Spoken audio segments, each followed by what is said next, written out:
Urban Legend Will Evans, welcome to the live stream. According to Forbes, they have a legal analyst up there, a music business analyst, a music business law analyst, and he's saying that Drake has temporarily successfully blocked Kendrick Lamar's song "Not Like Us" from being performed at the Super Bowl. I want to show you guys all the details of this. This analyst kind of broke down exactly why Drake waited until he waited to file the lawsuit, why he didn't file it right away when Not Like Us came out. He went through a whole series of information and he actually broke down this whole thing. So I want to get into that, man. It was really disappointing for me to read this and go through the information. I also have the full lawsuit. It's 81 pages, so I don't know if we're going to go through the whole thing today, but I thought it was sad, man. I thought it was disappointing to read, but he says there is a loophole that Kendrick Lamar could use in order for him to still be able to perform that song, but he has to act quickly and his lawyers have to act quickly. Or maybe UMG's lawyers could even do this. So I want to show you guys what that loophole is and we'll go through this. And obviously we've been breaking this down for the last couple of days. So if you've been here, if you're watching this on the channel, you guys know what it is. We got all the details here and we're going to go through everything one by one. First of all, let's get the rules of the room set. Be respectful to everybody in the chat. If you got a comment or question, you got to be a subscriber to drop it in the chat. If you're not a subscriber, then you can't comment. Also, let's keep the likes up to 50% of the people in the room. If we got 100 people watching, let's keep 50 likes up, right? You guys know how we do over here. It's the same thing every single time. Salute to everybody in the chat that's early. Everybody that's here, part of the early game. I see what you guys got going on. Now, let's jump right into this. Well, first of all, like we always do, we got to start the live stream with a prayer. Dear Heavenly Father, we come before you, God. We woke up this morning and we just want to thank you for that. We want to thank you for all the blessings that you've given us today, the things that we're not thinking about, the ability for us to get up, walk, talk, for us to come here, have a good time with each other, share information, entertain each other, and talk about current events, God. We don't take it for granted. We want to thank you for that blessing. I ask that you bless everybody out there that's listening. Before we even get this live stream started, let's start with this prayer and positivity. And God, we're so happy that we're able to be here today. In Jesus' name, amen. I love you guys, man. Let's do this. So I'm gonna jump straight into what this this legal analyst said. So his name is Bill Hochberg. He works for Forbes, and his job is to pretty much report for Forbes on the law and the business of music, or the law of the music business. So he has this article that he put out about an hour ago. And he explained everything regarding Drake's lawsuit with UMG, Not Like Us, and this Kendrick Lamar thing. So the headline reads, why Drake waited until now to sue over Not Like Us. So he's going to break down the entire thing and explain exactly what's going on. Hit that like button if you're just coming in. I know we early, but hit the like button. I want to make sure that this video goes out to as many people so I don't have to repeat all the information in this video. Everybody can see it all at once. So make sure you guys hitting the like button, sharing the video, and all that good stuff. Okay. So, according to the legal analyst from Forbes, he says this in the article. This is what he wrote. What's up with Drake's complaint? This is a 81-page federal complaint charging UMG with defamation, harassment, and payola, which is deceptive business practices. He went through the whole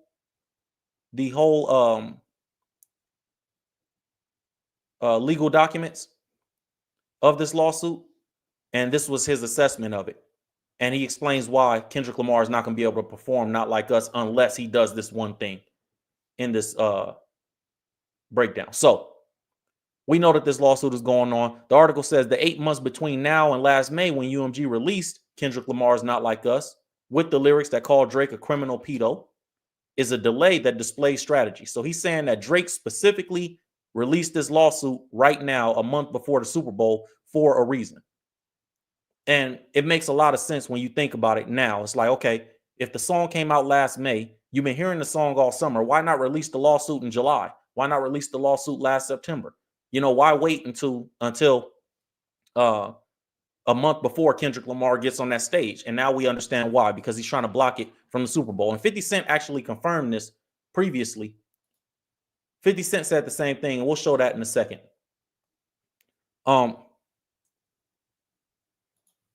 But this legal analyst said that the delay in filing the lawsuit displays a specific strategy from Drake.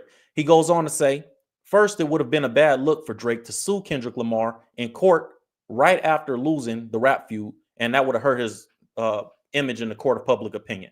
I think Drake's image is hurt regardless. I'm sure you guys feel the same way. Also, we got a poll in the chat. Vote on the poll. Do you think Kendrick Lamar should perform the song regardless? Or do you think that, you know what, we heard the song, everybody knows what it is. Kendrick, don't even risk it. Don't risk losing no money or, the lawsuit that will come behind it. Let me know what you guys think. Hit that. So he goes on to say, this legal analyst from Forbes goes on to say that Drake would have looked bad if he filed the lawsuit right away. So he didn't do it for that reason. He says, secondly, the complaint's allegations of anti-Semitism,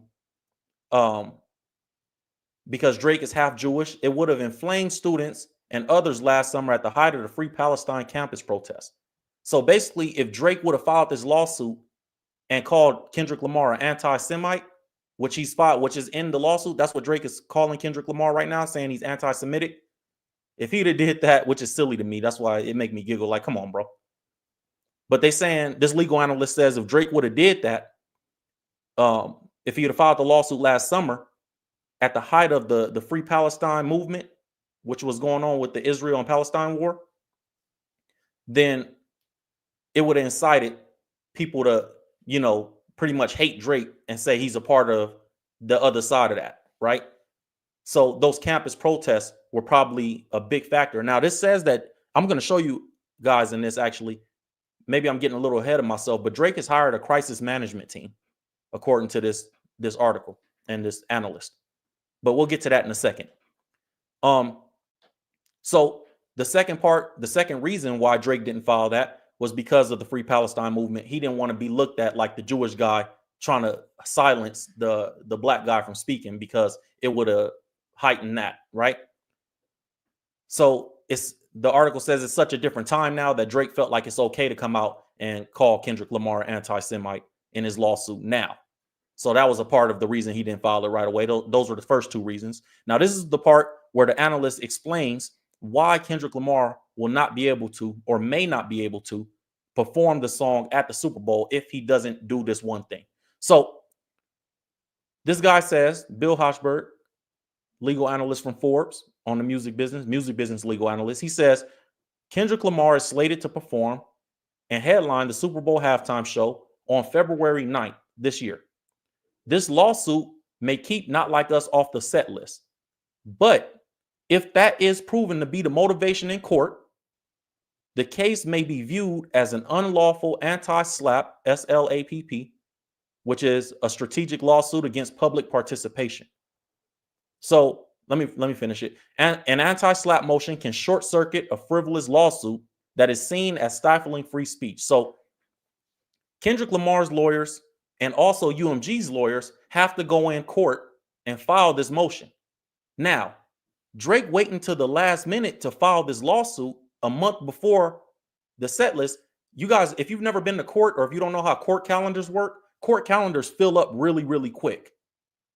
So him filing this lawsuit a month before, Kendrick may not be able to get in court fast enough, or UMG may not be able to get in court fast enough. It all depends on the judge's calendar and the judge's schedule. Because if his calendar is full, then they can't get in court fast enough to file this anti-SLAPP motion, and Kendrick won't be able to perform the song at the Super Bowl. So this is another reason that Drake will wait to the last minute to have this lawsuit filed. It's all strategic. It's all strategic. So this legal analyst says that if they can't file that motion, then it's likely Not Like Us won't be performed at the Super Bowl, which is, if you're a fan of music and you want to see that song on stage, which a lot of us do, because obviously outside of it being a Drake diss, people like the song. Like, the song is fire. It's going to win Grammys.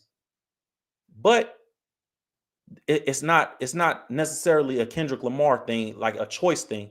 He may not be able to perform it just because he don't have the time to get to court. That may be a situation. So Like he said, this is the motion that could be filed, uh, uh, or the way the judge could view this is anti-SLAPP, which is a strategic lawsuit against public participation. An anti-SLAPP motion can short circuit a frivolous lawsuit. So he's saying that if Drake's lawsuit is deemed to be frivolous, which a lot of us believe that it is, when Kendrick Lamar or UMG goes to court, then they could very easily file this SLAPP motion, and the lawsuit gets tossed out, saying that it's stifling Kendrick Lamar's free speech because he has the right to free speech. And maybe that's the reason why people like we look at Drake's lawsuit and go, it don't even make sense that this is a lawsuit. It's a diss song. Kendrick should be able to say whatever he want to say in a diss song. And this is why UMG is even saying in their statement, which I'll get to in a second. UMG put out a statement about Drake's lawsuit, and we'll get to that in a second. But this is why they're saying that this is a illogical lawsuit and this is a frivolous lawsuit, and they're going to fight tooth and nail to make sure that Kendrick can get on that stage because they don't want to see battle rap go away. UMG said that in their statement. And I'll show you guys that in a second. So this legal analyst from Forbes goes on to say Kendrick Lamar's decision about which songs to perform at the Super Bowl invokes his free speech rights. So Kendrick could go to court and say, hey, I have the right to choose which songs I perform.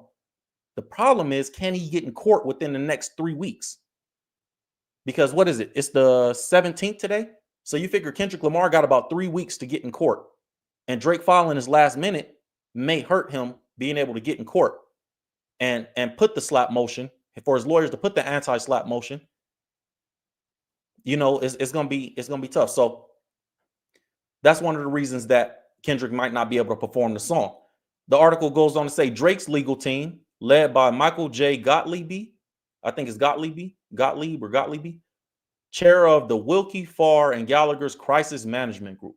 So Drake's legal team is led by this guy who's a chairman for this crisis management group. Drake's hired a crisis management group to kind of protect his interests and help him navigate this thing. Why hire a crisis management group and not just go with just a lawyer? Because you need somebody to help steer public narrative. This is back to what Kendrick Lamar has been saying the whole time. You know, that Drake is a manipulator. You a master manipulator and habitual liar too. Don't tell no lies about me. I won't tell truths about you. Remember that line? So he's saying like same thing that this is saying. Drake has a crisis management group managing all this. So he has a team of people working to make him look like he won something. I don't know if he can even do that at this point. So that's the situation that's going on. Let's get to the rest of this information, man. And we're going to pull up Drake's lawsuit. I have the actual documents, and we're going to pull that up in a second, and we're going to go through that because I want to see exactly what's going on. I've seen a lot of different articles. I want to see exactly what's going on from my own eyes. So Drake's legal team is led by Wilkie Farr and Gallagher's Crisis Management Group, and that's a group based in Washington, D.C., and they didn't respond to a request for comment by Forbes. Forbes reached out to them. They didn't respond. And they timed the federal complaints filing. So Forbes is even saying that Drake's team timed this perfectly. They timed it on January 15th, one day after the dismissal of Drake's state court filings aimed at obtaining information from Spotify, iHeartMedia, and UMG. So Drake went right back to court one day after he pulled one lawsuit and went back to court the very next day and filed a new one. Now, just because a lawsuit is frivolous, hold on. Somebody said get the likes up. I see him. Y'all policing them in the chat. Salute to all the subscribers and the members of the channel. Let me make sure the likes is up. Hit that like button if you just came in. We got a lot to get to, man. We got a lot to get to. Hit the like button. Let's keep the likes up. I only got one rule, you guys. Keep the likes 50% of the people in the room. That's the least you could do. I'm giving you information nobody give me. We got 500 likes and 2,000 people in the room. All we need is 500 people to hit the like button out of the 2,000. I'll keep going. I trust that you guys are gonna look out for me the way I'm looking out for y'all. I love y'all. So this legal analyst from Forbes, he goes on to say that Drake filed this lawsuit one day after dismissing the previous one. It says some press and perhaps UMG at first took the dismissals as a sign that Drake was backing away from the fight, only to be sucker punched by a thick federal complaint densely packed with controversial allegations and images. So they're saying that this lawsuit was a complete surprise to UMG. UMG thought that Drake was going to back off of it. And he went on and refiled something the very next day, which is crazy. The legal analyst goes on to say rap beefs are supposed to be brutal, and rappers and their labels know they'll score more Spotify spins by spitting venomous verses at each other rather than singing about peace, love, and understanding. While Drake hurled his own spiteful tattletales against Kendrick Lamar in their highly publicized battle, he ultimately walked away, leaving Kendrick, who was awarded the prestigious Pulitzer Prize in 2018, as the coronated king in this hurtful and hateful ring of rap beefdom. That was super poetic, that last paragraph that he wrote. So in summary on that paragraph, he basically saying rap beef is supposed to be humiliating. It's supposed to be harassment. It's supposed to be disrespectful. It's supposed to say certain things. Why is it different when you get it done to you rather than when anybody else gets it done to them, Drake? That's what this legal analyst from Forbes is basically saying there. He said controversy has always fueled music commerce, but the fires can get out of control. Lamar's lyrics branded the father of a 7-year-old a criminal pedophile, which Drake denies is defamatory. UMG, this is Drake's quote. Drake said UMG approved, published, and launched a campaign to create a viral hit out of a rap track that falsely accuses me of being a pedophile and calls for violent retribution against me. Now, I was like, where did he call for violent retribution? Like, because Drake said in his lawsuit that he specifically said that Kendrick called for fans to, like, people to attack him physically. And I'm like, what is Drake talking about? When did Kendrick say that? I guess what it was I went and did some research on it. What it was the line where Kendrick say, I think that Oakland show gonna be your last stop. Say, you think the Bay gonna let you disrespect Pac, nigga? I think that Oakland show gonna be your last stop, nigga. And I guess Drake took that as Kendrick saying when he gets to Oakland, kill him or something like that. That's what Drake said in his lawsuit, at least. So I thought that was super soft. I'm like, bro, shut. When I read it, I'm like, oh, that's what he talking about? Oh, man, get up out of here with that, bro. Come on, bro. So that's what this analyst is saying. So he goes on to say, Kendrick also labels Drake, who is half Jewish, as a colonizer, as if to turn the rap beef between Kendrick and Drake into a proxy for the war in Gaza and gaining loads of attention during the summer of anti-Israel college campus encampments. So Not Like Us was a song of the moment and strike an inflamed nerve and streaming to the stratosphere. So basically, he's saying that Drake feels like Kendrick Lamar mobilized the anti-Israel movement, the Free Palestine movement, right? And used it to promote his song. And that's anti-Semitic, which is, come on, bro. Look, this is funny. Hey, y'all remember, if you've been on the live stream before, if you was on the live stream yesterday or the day before, y'all remember I was saying I'm going to find that video that reminds me of what Drake be talking about, right? I finally found it, y'all. Check this one out. This is what I was looking for. Y'all remember this? Bashing bullshit. This is Drake. That scene. Bashing bullshit. You remember that scene? Jerry Heller. That's what it was, man.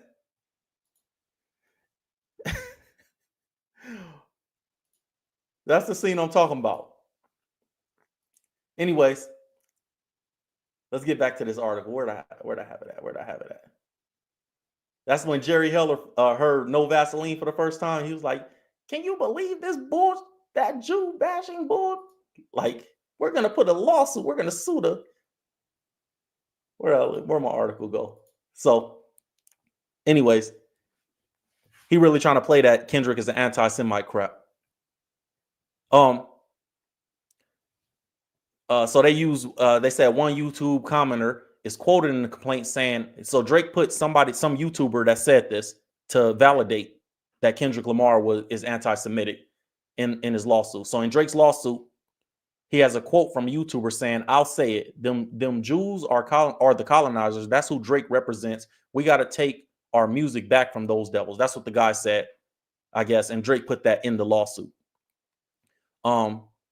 Says Kendrick Lamar labeling Drake a colonizer may have been shrewdly calculated to catch a wave of anti-Israel and anti-Jewish fervor, or it might have just been what Lamar felt. So Drake is trying to prove that Kendrick used the colonizer thing to pretty much mobilize the anti-Israel movement in his lawsuit. It says Drake understandably didn't fire off his lawsuit as ricochets from rich college squads could have killed his image even more than Kendrick Lamar's rhymes did. Said now that it's a different world than it was last summer, he's finally filing this lawsuit. UMG responded to it. UMG responded to this and they said it's illogical. UMG calls it illogical Drake's theory that the label engineered the rise of Kendrick Lamar and the fall of Drake with the payola algorithmic tweaking, bot farming to benefit Lamar, and no help for Drake after Not Like Us hurt his popularity and spurred violence. UMG, according to the complaint, wanted to charm Lamar into signing a new deal with them thanks to huge streaming numbers resulting from the controversial release. So basically, what Drake is saying in his lawsuit is that UMG helped Kendrick because they want to do a deal with him instead of with Kendrick instead of Drake, basically. So Drake is pretty much accusing UMG of trading his career for Kendrick Lamar. Like they rather sign Kendrick and work with him than work with me. So they're monetizing my downfall and making sure that Kendrick does everything he can to win the beef. So hopefully he'll sign a deal with them and they can replace me. Now, I don't know if that's true or not, but what I will say is if you walk around a building acting like you bigger than the program and like everybody in there should bow down and kiss your feet, and every time you talk to somebody, you talk down to them if you're Drake, which has been alleged, people have accused Drake of doing that, then of course they're going to be looking for your replacement. That's any job out there. They're going to be looking for your replacement. Hit the like button if you just came in, please. If you guys haven't hit the like button yet, hit it for me. That's any job. Any job that you walking around, they waiting on you to do something that they don't like, or they're waiting on somebody to come in that they can replace you with because they don't like you, so they can fire you. Why is he surprised by that? Like, bro, you got to treat people right, because you never know. One day you up and the next day you down, and the day that you down is the day that people gonna step on you because of how you acted when you was up. So of course, I don't know that this is true, what he's saying in his lawsuit. If this part of it is true, like UMG is trying to trade Kendrick for me, they're helping Kendrick because they're hoping that he'll sign a deal with him. But I mean, you know, there's a saying in business that people don't hire or people don't do deals with the person that's the best deal necessarily. They do deals with people that they like. Like, it's not the person. I don't hire the person that does the best job. I hire the person that I want to be around for the next 5 years. And you got to make sure that you're conscious of that if you Drake as well in this situation, because it's like, bro, the minute that they can trade you, they will. So he said, Drake says that they're trying to charm Kendrick Lamar into signing a new deal with them. And that's their incentive to help him in this beef. Meanwhile, as the complaint, this is still what the legal analyst from Forbes is saying. Meanwhile, as the complaint's narrative goes, a damaged Drake would be more likely to sign a new deal with UMG too, but at a discount due to the decline in valuation. Basically, because you lost the beef with Kendrick Lamar, your value is down. You're not the guy that you used to be, so we don't have to pay you what we would have had to pay you. So we would love to sign a deal with you, but not the $600 million that we would have gave you. We would do it for maybe 300, 200. While not unthinkable, the theory seems like a long shot, the analyst says. Now, he went on to break down how damaged Drake's goods are, and he went with numbers. So this is crazy. So this legal analyst from Forbes said, and how damaged are Drake's goods? The complaint cites polls by The Economist and YouGov last summer finding Drake's favorability rating dropped by 11%, while his unfavorability rating rose 13%. So basically 11% more people, 11% of people that like Drake before this don't like him anymore, and 13% of people that didn't like Drake before, or that liked Drake before, don't like him now. So unfavorability rose by 13%, favorability dropped by 11%, according to The Economist, and YouGov. Those are the polls that they took. The analyst goes on to say, if the label was truly out to torpedo Drake's career to gain a negotiation advantage, those percentage drops don't seem significant enough to make a dent. So basically, that's not enough for Drake to not get the deal that he would have gotten. So UMG is trying to use the fact that, the numbers is you only fell off like 13% numbers wise. So that's not enough for us to say, we can't pay you. So they're saying that that's not a reason that they would help Kendrick Lamar or that they wouldn't give Drake a deal. That's all they're trying to say. Because it wasn't a big enough shift. It says artists often claim label conspiracies to sabotage their careers. Prince did it, blah, blah, blah. Said often these lawsuits are motivated by a desire to get off the label. So we talked about this yesterday because there's an executive that came out and said from UMG, let's see if we can put that on screen. Let me find it. An executive from UMG came out and said that Drake's real motivation was to get out of his deal. And it wasn't necessarily, and blocking Kendrick Lamar from the Super Bowl is just one part of it. Like, that's the part that everybody looking at. But behind the scenes, Drake is trying to get out of his deal so he can take his business elsewhere. And Kai Cenat has responded to this. I know Drake went at the YouTubers and content creators. Kai Cenat responded to it. So I'm going to show you guys that too in a second. Because I thought that was crazy too. I want to see what Kai Cenat has to say. And Meek Mill actually responded to the Drake lawsuit too. So I'm going to show you guys that too. And we got a bunch of different other responses from people where they pretty much saying what they felt. So let me show you guys what this UMG executive said about this situation. It says UMG executive allegedly told a YouTuber, one of the YouTubers that Drake mentioned in his lawsuit, the real reason why Drake is suing the record label. Hit the like button if you're in here.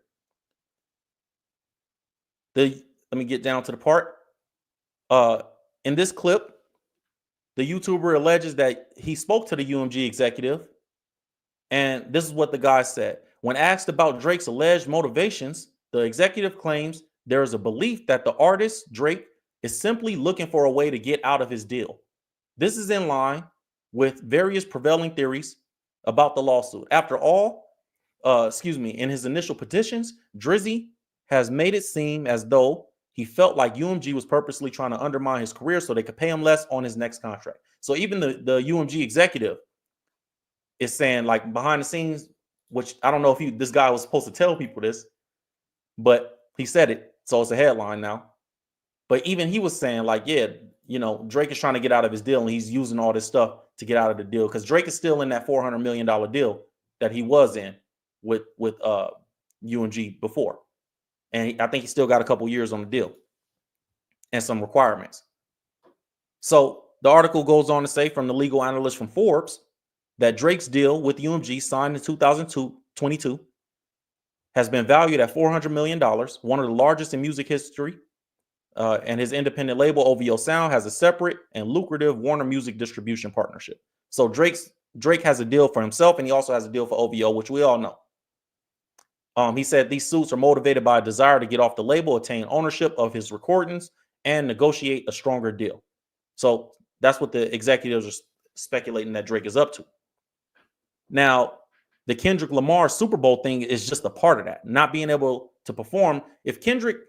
I hope that Kendrick and UMG can get in court fast enough in order to get that part, taken care of. But we'll see how it plays out because they got to go file that anti-slap motion like we read earlier in the article. It says some of the payola claims seem at least plausible, but the one involving Spotify was misleading. On information and belief, this is Drake's quote, on information and belief, UMG charged Spotify lower than usual licensing rates for the recording, not like us, in exchange for Spotify affirmatively recommending the recording to users who are searching for unrelated songs and artists. So basically, Drake is trying to say that when people were searching for other things, not like us was popping up, and that UMG charged Spotify less money for a licensing fee because Kendrick Lamar has a publishing deal with UMG, so they control a percentage of his licensing. While Kendrick owns his music. So this sounds like Spotify. This legal analyst goes on to say this sounds like Spotify's discovery mode, which is a transparent program whereby an artist gives Spotify a 30% discount on licensing fees in exchange for Spotify giving priority to designated tracks that will pop up more frequently on recommendations, autoplay, and radio functions. Basically, the legal analyst, this music business legal analyst from Forbes, says that Spotify does this for anybody. Anybody off the street can call up, hit Spotify and say, hey, I'll charge you 30% less to license my music. But in order for me to do that, you got to put me at the top of the website. I'll give you a licensing fee discount of 30%, which is a program that Spotify has available for anybody. And it's public. They say it's a transparent program, so it's public. Everybody knows it's called Spotify's discovery mode. So they use this for a new artist to get discovered. And then they put you as a banner on the app and all different type of stuff. You can get different type of stuff, playlists and all that stuff. So they basically saying, this analyst from Forbes is saying that what Drake is accusing UMG of is not a secret program, or is not something that UMG is doing dirty behind the scenes. So that's why the Spotify lawsuit got dropped, which makes a lot of sense. It says more strange and possibly actionable, if true, is the claim that UMG paid Apple Music to make sure Not Like Us would pop up on Siri searches for other songs.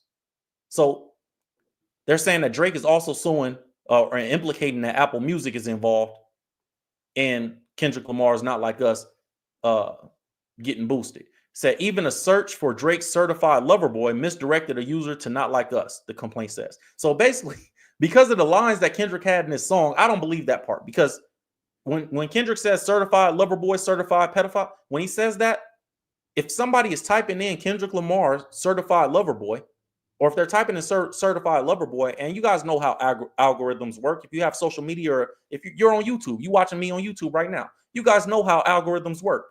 If you search something, it's going to pop up things that are related. So if you search lyrics on Apple Music, the song will pop up.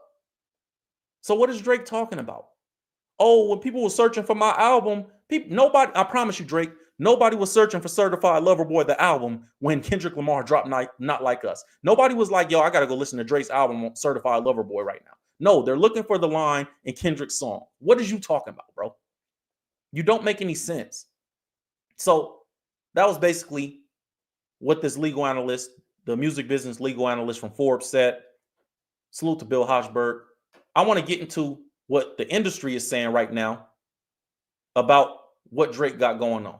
So this headline reads, Drake's lawsuit was clowned for claiming Kendrick Lamar is from Oakland. In Drake's lawsuit, he said Drake's lawyers messed up and said that Kendrick is from Oakland and that he used his ties to Oakland to have violence threatened against Drake. Silly.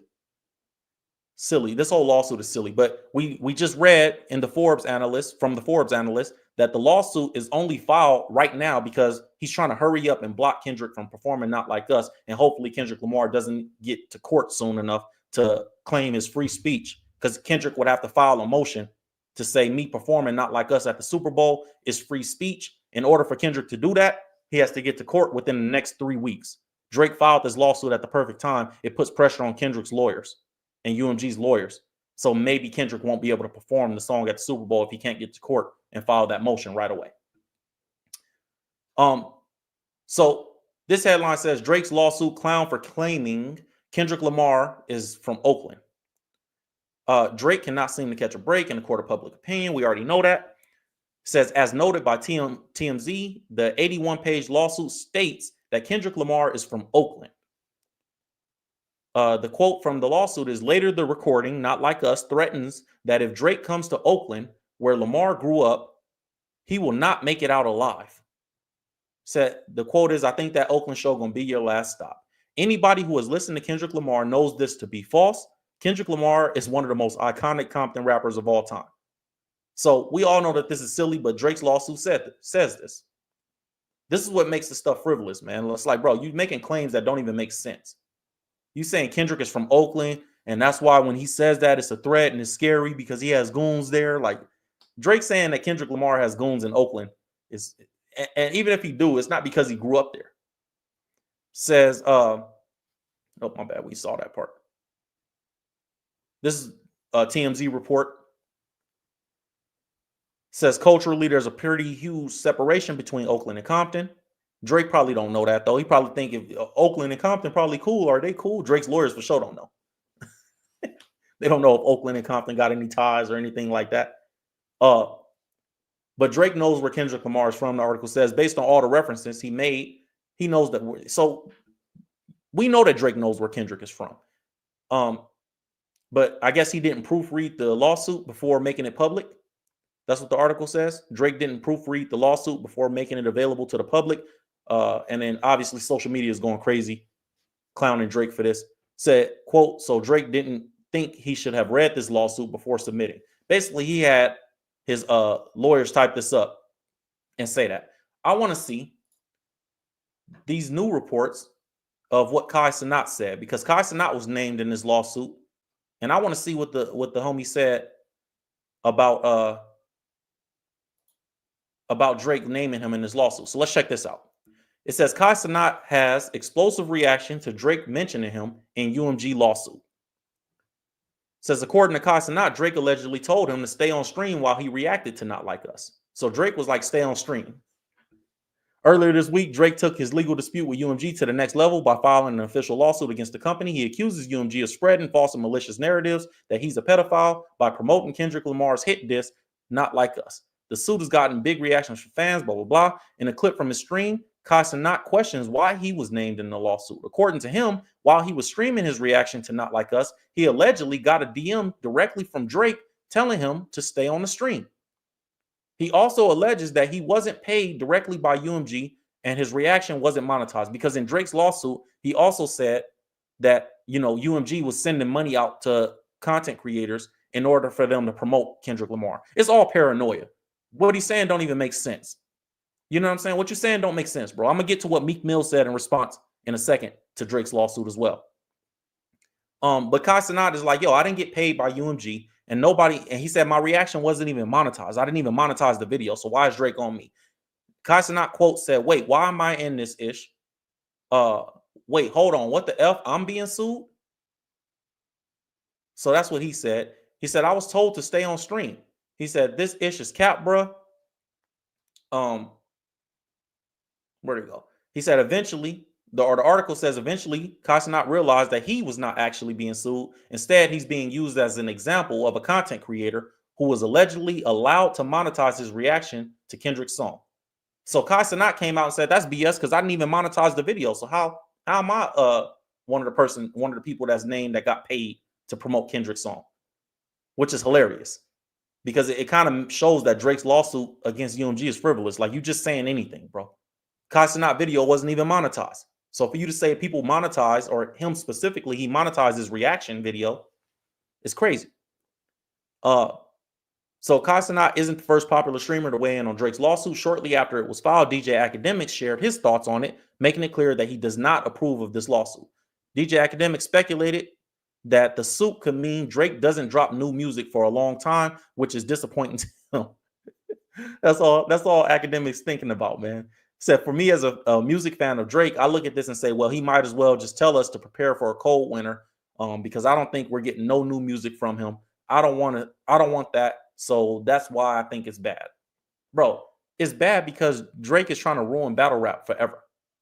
He's trying to make it where nobody can battle rap without worrying about being sued.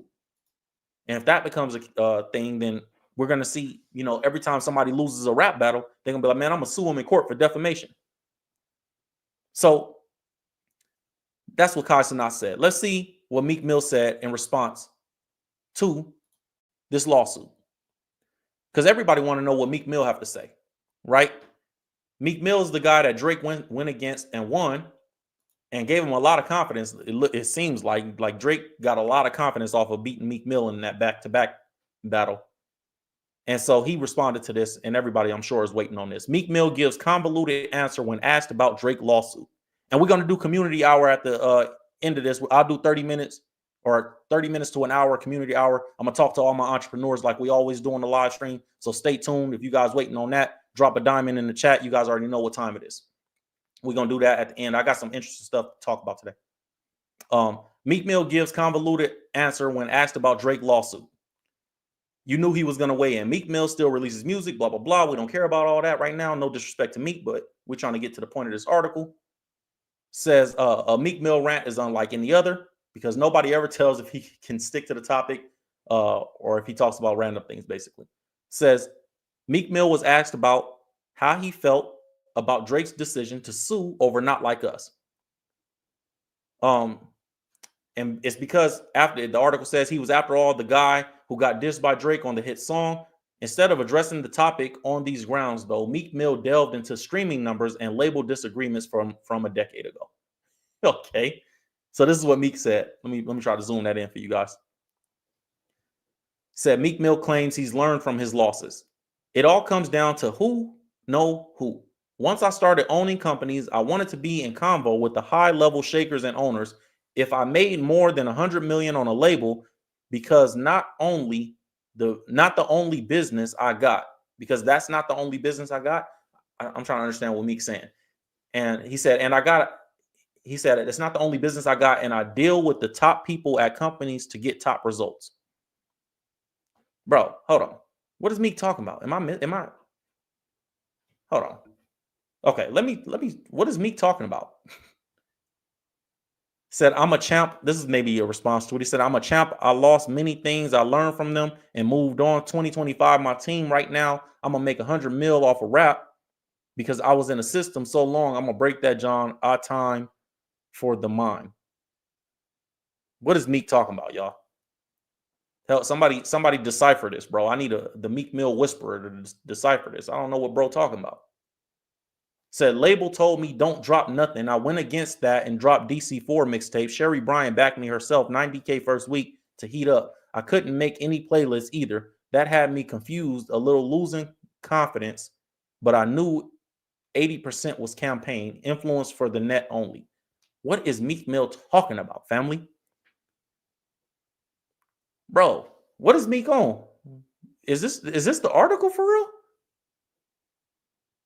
Label told me.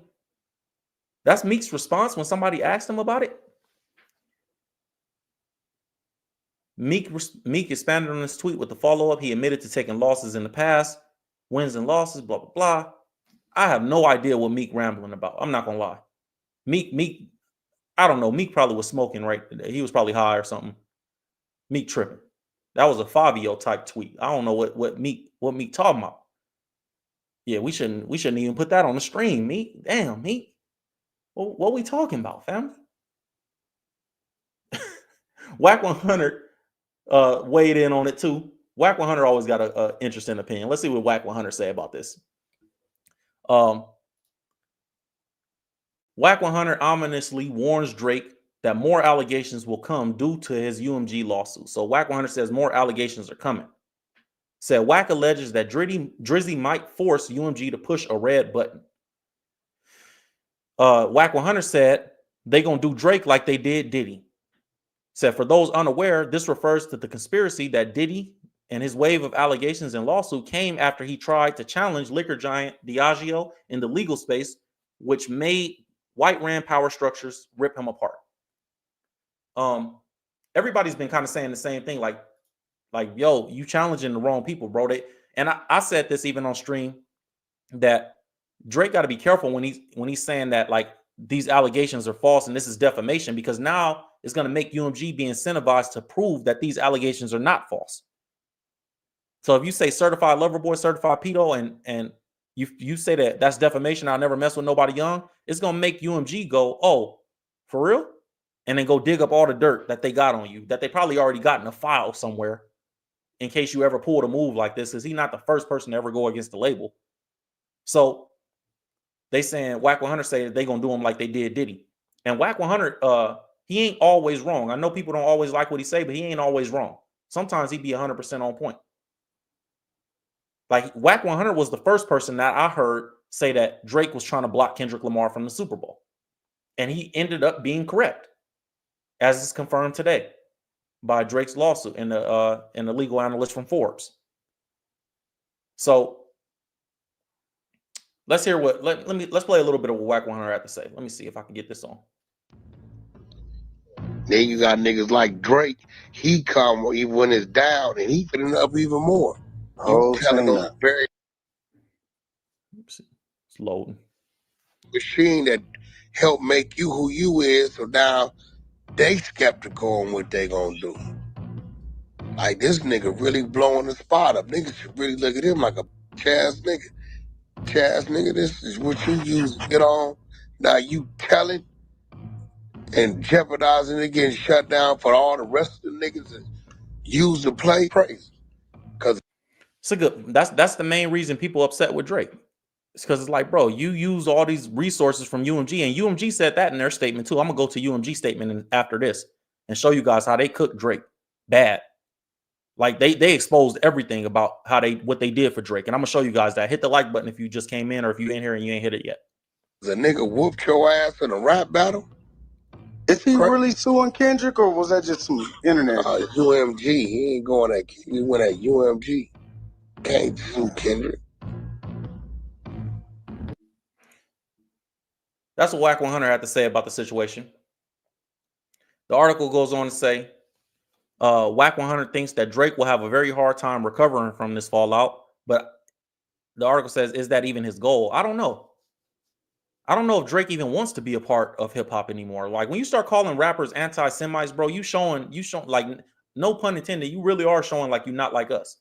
We don't do that. You know what I'm saying?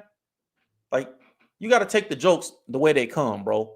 You go on the I'm Jewish and he's a hateful, he's Jew bashing. Like, come on, bro. Come on.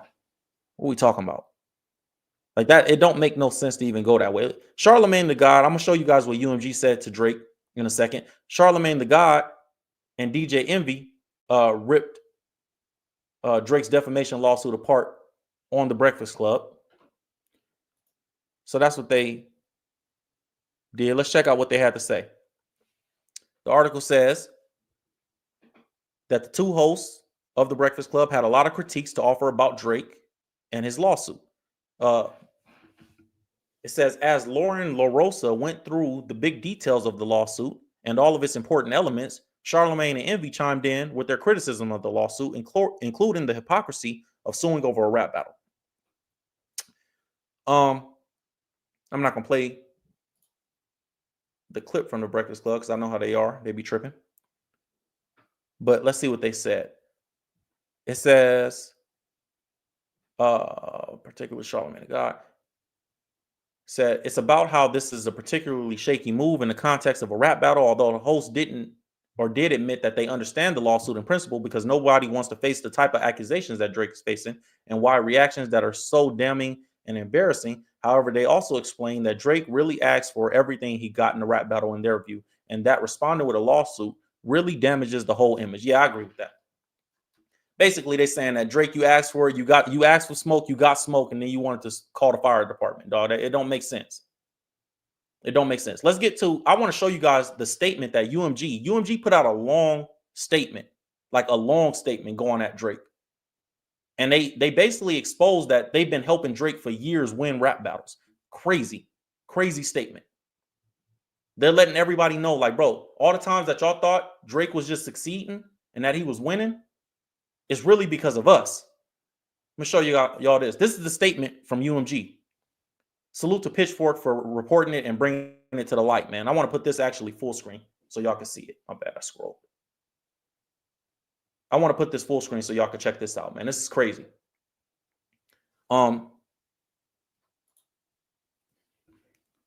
It says in a statement, responding to the lawsuit, a spokesperson for Universal Music Group said this. Not only are these claims untrue, but the notion, the idea that we would seek to harm the reputation of any artist, let alone Drake. They specifically said, yo, especially Drake, is completely illogical. They said we have invested massively in his music, and our employees around the world have worked tirelessly for many years to help him achieve historic commercial and personal financial success. Now they're responding directly to Drake saying that UMG has exploited him. Because Drake was saying that for a long time. He was like, yo, UMG exploited me. They exploited my music. He said that in his lawsuit, actually, too.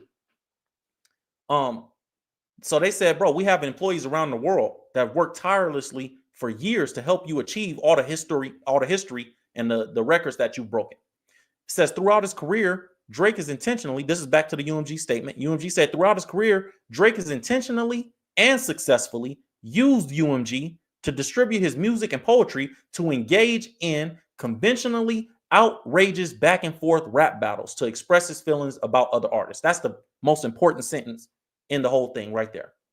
Right here. Says throughout his career, Drake has intentionally and successfully.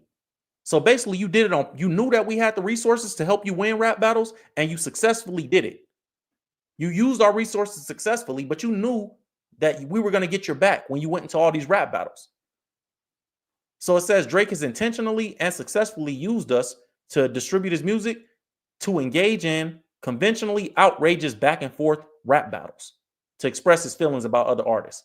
UMG went on to say he now seeks to weaponize the legal process to silence an artist's creative expression. So basically, you trying to use the courtroom to tell Kendrick Lamar he can't say that about you. And they said to silence Kendrick Lamar's creative expression and to seek damages from UMG for distributing Kendrick's music. So you want us to pay because you lost the battle, is what UMG said in their statement. Don't make any sense. They went on to say, we have not and do not engage in any defamation against any individual. At the same time, we're going to defend this litigation vigorously to protect our people and our reputation, as well as any artist who might directly or indirectly become a target of this type of litigation for having done nothing more than write a song. So UMG is like, yo, we're not going to let you ruin battle rap because you got in your feelings and you lost one. That's basically what they're saying. They're like, we're going to defend this and we're going to go at you because, one, you trying to stop our money, bro. Because you got to think, they said our reputation and our people. They're talking about their employees and they're talking about the people that might sign to them later. When they say reputation, they're saying that the artists that we would sign later, they might look at us funny if they feel like we did Drake dirty because Drake was our biggest artist, one of our biggest artists. So what if we want to sign the guy tomorrow and he'd be like, yeah, I would sign to y'all, but Drake said y'all did him dirty. So UMG, like, we got to protect our reputation. And then the protect our people part, when they say we're going to defend this litigation to protect our people, they're talking about the employees. Because if they lose a big lawsuit to Drake, somebody got to get fired. So no, we're gonna protect our employees. Simple as that. Simple as that, man. So that's what's going on with this whole situation. That's the reason why Drake has it blocked, has Kendrick Lamar blocked from Super Bowl temporarily. That's what UMG said in response to everything. And I want to see what you guys are saying in the comments. We're about to get into community hour. If you don't know what community hour is, basically over here, I'm an entrepreneur myself, very successful entrepreneur. And over here, we pretty much have these conversations. We talk about the business of music. We talk about entertainment topics and current events. But then I go through the comments. I see what you guys are saying in the comments. And this is our community hour where I get to speak to the community directly, see what y'all talking about. Send your comments or questions, super chat, if you wanted me to put it on screen. And then I'm reading what you guys saying about this topic. And then I take questions from entrepreneurs and I try to help people as much as possible. I have a company called U Legend Media, multi-million-dollar company, and we've been successful for a while now. And we pretty much blessing entrepreneurs and we helping entrepreneurs become successful. So we're going to start that hour of the program. I see all the members in the chat. I see what you guys are saying. Somebody said we are in insane times. Yeah, it's a whole different time, bro. Let me see what you guys said in the poll. 89% of people said that they feel like Kendrick should just perform the song anyway. I agree with that. I would hope that he would just, you know what, just do it, bro. Drake was zesty from day one. Let me see. Let's see.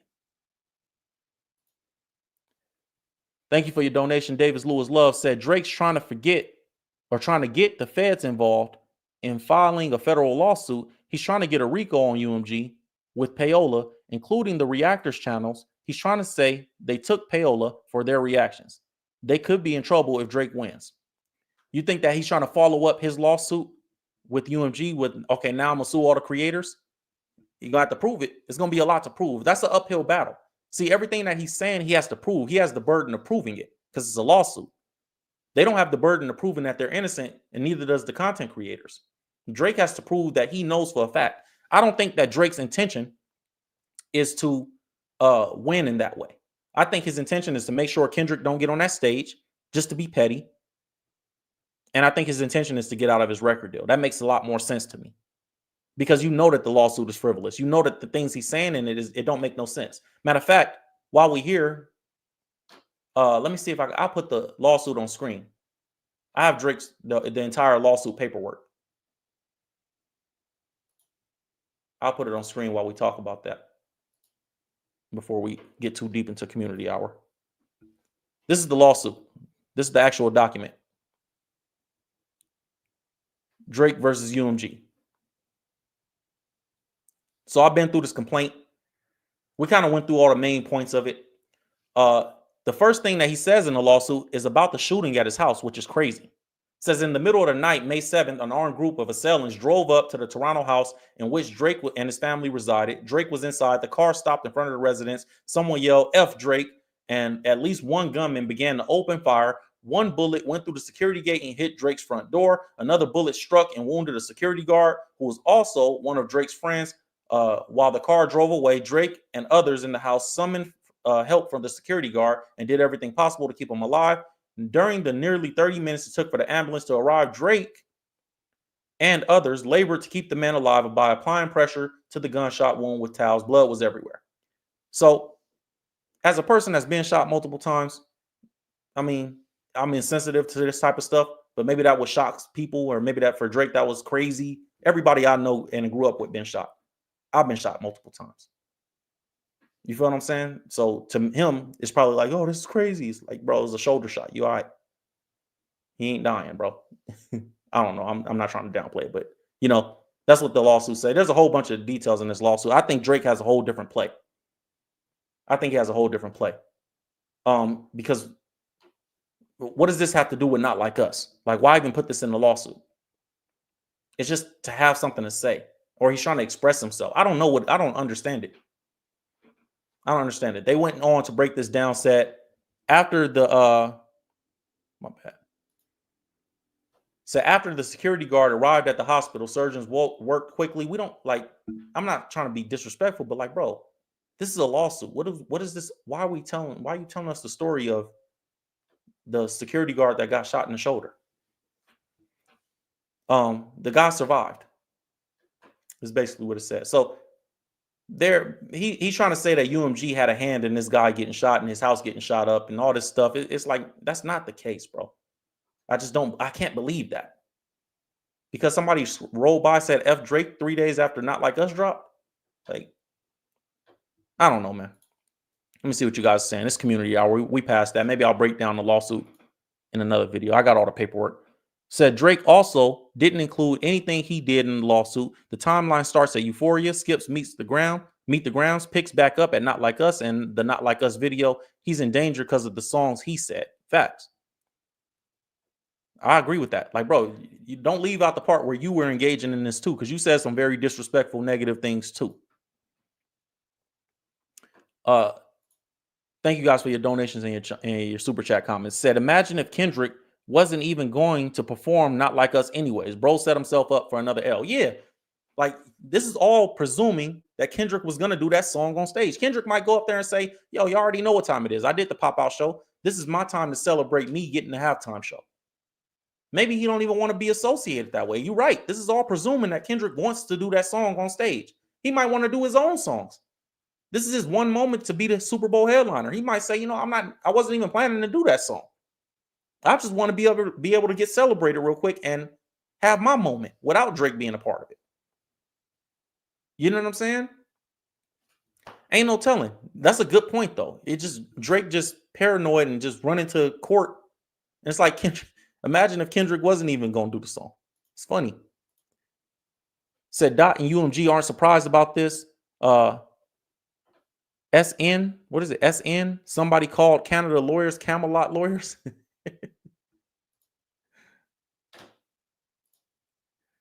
Yeah, man.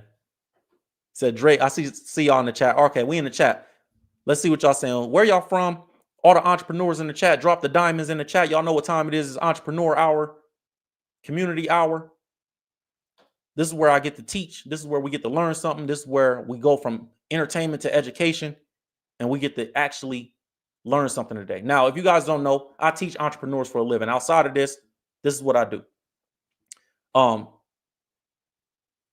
This is where we get to actually engage in that. Yesterday, I was down in my office, and I had a guy walk up to me, a homeless dude, and I was outside talking to some fans. People see me in public. They want to take pictures. I was taking pictures with this guy, and a homeless dude walks up to me, and he asked me how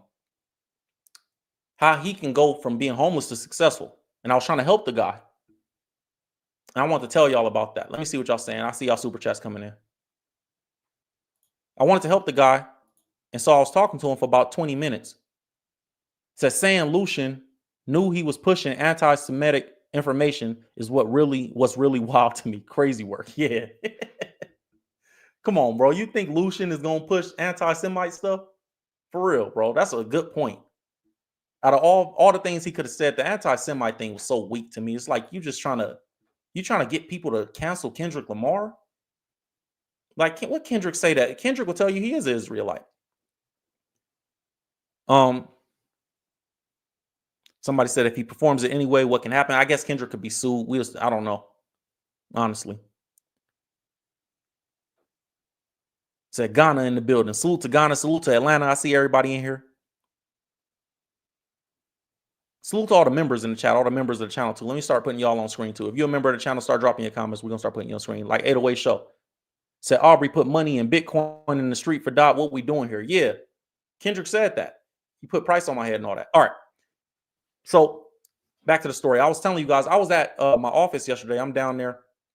Homeless dude walks up while I'm taking a picture with somebody else and like, yo, bro, I see you successful. Like, help me, bro. Like, people walk by me and they act like they don't even see me. So that's the advice I'm gonna give you guys today. I'm gonna give you guys the same advice I gave that guy because it's applicable to anybody. So if you're an entrepreneur, if you want to make money, if you want to be successful, this is a lesson that everybody needs to know. Everybody needs to learn this lesson, right? The lesson you have to learn is how to serve people. This is actually one of the things that I think Drake is failing at. He's not reading the room. You're not looking at what people want from you, not what everybody wants from you, specifically what his fans want from him. If he would have just came out and just dropped songs and dropped music, then everybody would have been cool. All the people that like him would have still liked him.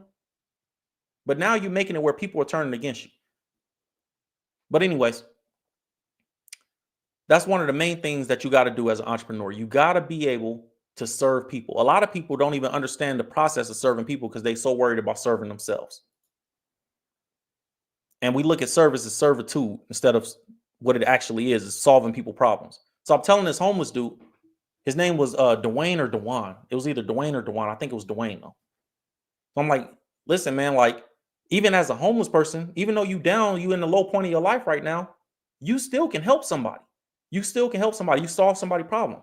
This is why you see some of the homeless people walking around saying, hey, I wash your windows. I wash your car. And if you just came in and you ain't seen the topic, go back to the topic. We did it from the beginning. We in community hour. This is for all my subscribers. I tell the guy, you're not solving nobody's problem, bro. You're telling me a lot about what you're going through and what you deal with. Because he was like, when I walk outside, everybody's like not looking at me and they walk past me and they act like this and they act like that. And I see these people dressed like this. Because my office is in a nice place. It's in a downtown area. And so he like, I see people with nice cars and dress nice and blah, blah, blah. He like, but I need this and I need that. And I'm telling him, I'm looking at him like, man, I coach so many entrepreneurs that talk the same way. I, me, my. It's one of the biggest things that you got to unlearn if you want to be successful.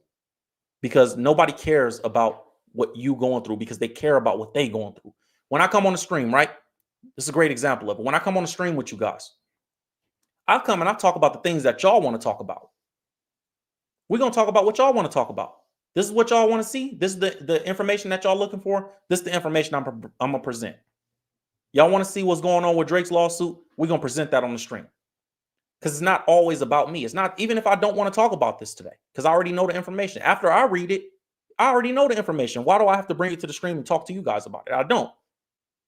But out of service to you guys, like the Bible say, work out of or serve others as if working for the Lord. Right? That's what the Bible says about serving people. You got to serve people as if you're doing it for God and not for man. I'm here to serve you guys and give you guys what you want. This dude, I'm talking to him, I'm like, man, listen, everything you saying is about you. People are worried about them. Everybody's walking around worried about them. The one thing I could teach everybody really easily and really quick, if you start worrying and obsessing about other people's problems, you will be successful and way more successful faster than any other people. That's not, because everybody's so worried about themselves. Nobody's walking around worried about other people. This is how businesses succeed: solving a problem, obsessing over other people's problems, and finding a way to solve those things. So I told him, I was like, bro, you need to be out here telling people, hey, this is the advice I gave a homeless dude, because we in a downtown area, you can't park, right? Like a lot of parking, people pull up on the curb, hazards. You can be telling people like, hey, listen, I'll protect your car for $5. I'll do this. While you inside, I'll wash your windows for $5. Like, you need to find a problem that people have and solve it. That'll get you started. You know? Or I told him, you need to get a cell phone, get on the internet, and show everybody the day in the life of a homeless person and start inspiring people. I promise you, people will start donating to you. You think he wanted to hear that? He halfway heard me, halfway didn't. He was like, his response to that was, well, you know, I do help people and I do inspire people. Bro, okay. So I'm like, okay, well, tell me how you do it. You know, I'll talk to somebody on the street and they say I inspire them. Okay, but you're only serving one person at that point. You know why celebrities make a lot of money? You know why I make a lot of money? It's because I serve a large group of people. Right now, 20 or 30,000 people have watched this live stream. It's about a little over 2,000, maybe 2,500 people in the live stream right now. I get to serve a lot of people. So when I'm teaching people lessons, and when we do entrepreneur hour, after we talk about the content, when we do our community hour, people get to learn a lesson. So I'm serving more people, so I get to make more money. If you're only serving one person in your business or in your craft or at your job, you're going to make less than the people that serve more. Money is directly tied to how many people you can serve. This is an example I use often. Oh, teachers teach the future of America. Why does LeBron James get to dribble a basketball and make $40 million a year when a teacher makes $40,000, but she's teaching children? Or why does the police officer who's risking his life make $40,000 a year while LeBron is making $40 million a year? Well, it's because LeBron James is entertaining. He's solving a problem of people that want entertainment. And he's entertaining 40 million people every time he touches the basketball. The whole world is watching. They're watching on TV. They're watching on clips on social media. They're rewatching the highlights. He's serving a lot of people, not to mention if we even get into sports betting and all that, things that he's doing for those people. So he's serving more people. It's not that he's doing more. It's not the value that he's creating. It's that it's more abundant. So the guy that I'm talking to, the homeless dude, Dwayne, he was like, yo, I do inspire people. I do help people. I'm like, yeah, but you need to get a cell phone. Get on social media. You can get a cell phone these days for free. In California, we got Obamacare, like Obama phones. Like, go get you a free cell phone, bro. Get on social media and show people the day in the life of a homeless person. I promise you, you'll start making money in 3 months. It's all about service. Let me see what you guys saying in the chat real quick. Say all Kendrick had to do is just play the track and let the crowd take it over. Drake will probably sue the NFL because of the crowd. Yeah. Said Drake's favorite restaurant is PDF Chains. That's funny. Thank you guys for your donations. Entrepreneur Hour. Said, I'm a personal chef operating my own business. Salute to you. So as a personal chef operating your own business, one of the things that I would say, you have to figure out a way, and I could tell you a way. I'll give you help right now. You operate your own business, you need to be using your social media. Not just because you want to show people how good the food is, but because you need to be able to show people how this type of business operates. A lot of people don't have the idea that they think that if they show people how they're doing something, then it's going to help their competition. But really, it just shows the consumer and whoever your customer base is that you're an expert on what you're talking about. So like when I come here, I charge for consulting. When I do business consulting, my whole company I got business consultants working for me. I have a whole company where we charge to give advice to entrepreneurs and we teach people, and it's really successful. Actually, for you guys in the starter tier, if you signed up for the starter tier in the entrepreneur group, if you haven't signed up, go sign up. But if you signed up, you guys got the secret menu. So you got to go back to your tier, hit the menu. This is the website. You guys know what it is. Go straight to your menu. You see how it popped up right there? You get a secret menu when you become a part of our entrepreneur group, the You Legend Millionaires. I'm trying to make 15 people millionaires this year. But for your personal chef business, right? You got to show people that you're an expert at what you do, because that creates more clients and more customers. People don't want to. I have landscapers that I coach, right? A landscaper group of guys. And I teach them, one of their big things is they only can work on one house at a time. So how can you ever make more money than one house at a time? Like I just said, service. You only serving a limited amount of people, so you only get paid for what a limited amount of people can pay you. So I told these guys, look, you guys need this. You only can do it one of two ways. You either A, can serve more people by using the internet, which is free for everybody to use, which I recommend highly. And however you decide to use the internet, you may decide that you want to teach people how to landscape. Same thing with your personal chef business. You may decide that you want to show people what it's like to be a personal chef. One, you're going to be serving people that want to get into that field, but you're also going to be serving the customers that are in the market for a personal chef. A lot of people, they're so passionate about what they're doing that they're not even considering that other people have to enjoy this too, which is a whole different conversation. But that's the advice I would give you for your personal chef business. I would get on the internet and start showing people the behind the scenes. There's a guy that sells luxury apartments, $30 million apartments, right? He's selling these $30 million apartments.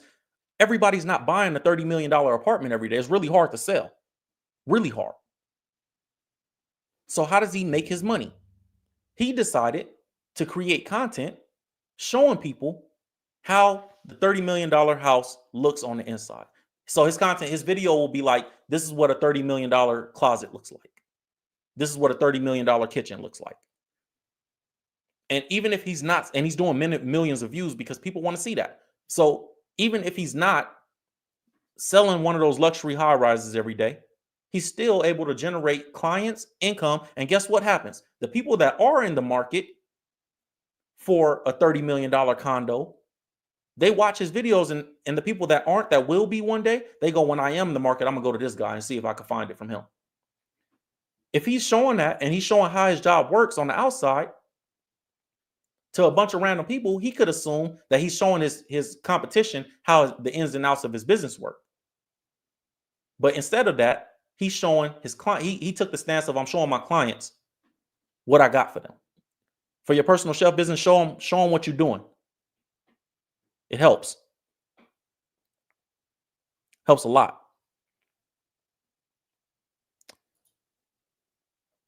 All Kendrick has to do is just play the track and let the crowd take it over. That's facts.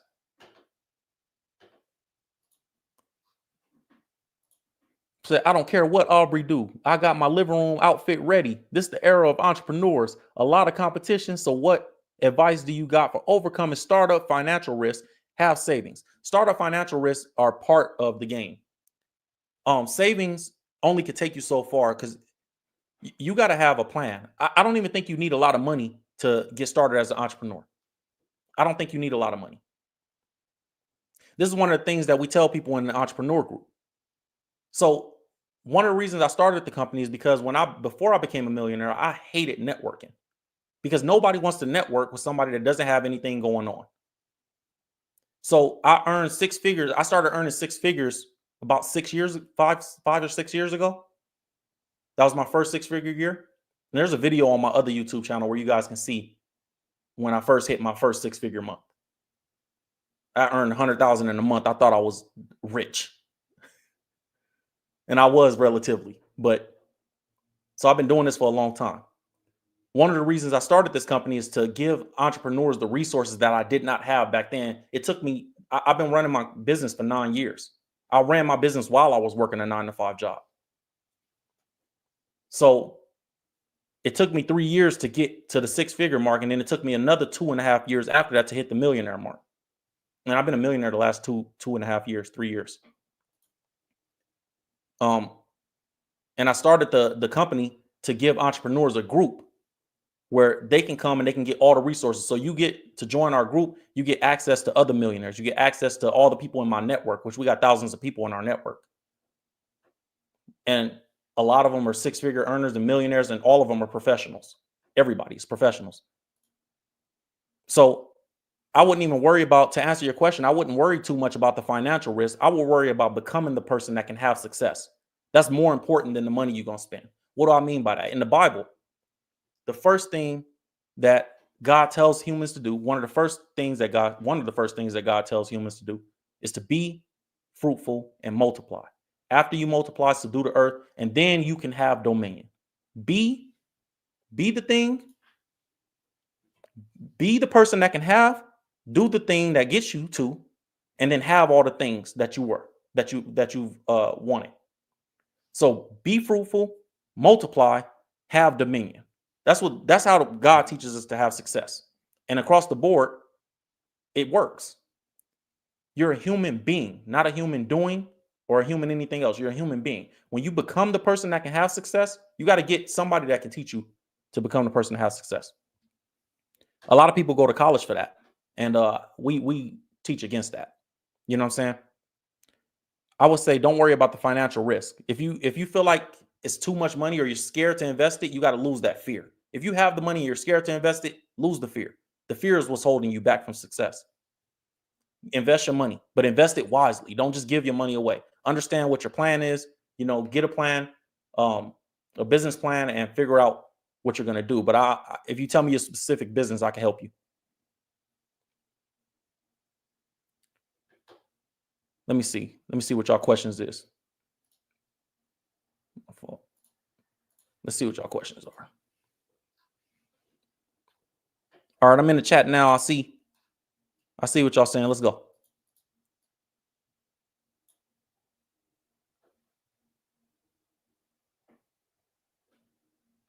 Let me see what y'all saying. I gotta scroll down and get back to the bottom of it because we was talking for answering somebody's question. Said, is there a way to save this live? Or are you gonna post it? I'm gonna post it. If you ain't in the entrepreneur group, hey, salute to everybody in here too, because in the yesterday's live stream, we had like 400 people, 384 people sign up for our entrepreneur group. So the network is growing. And one of the members of the channel, 808 Show, I think he did.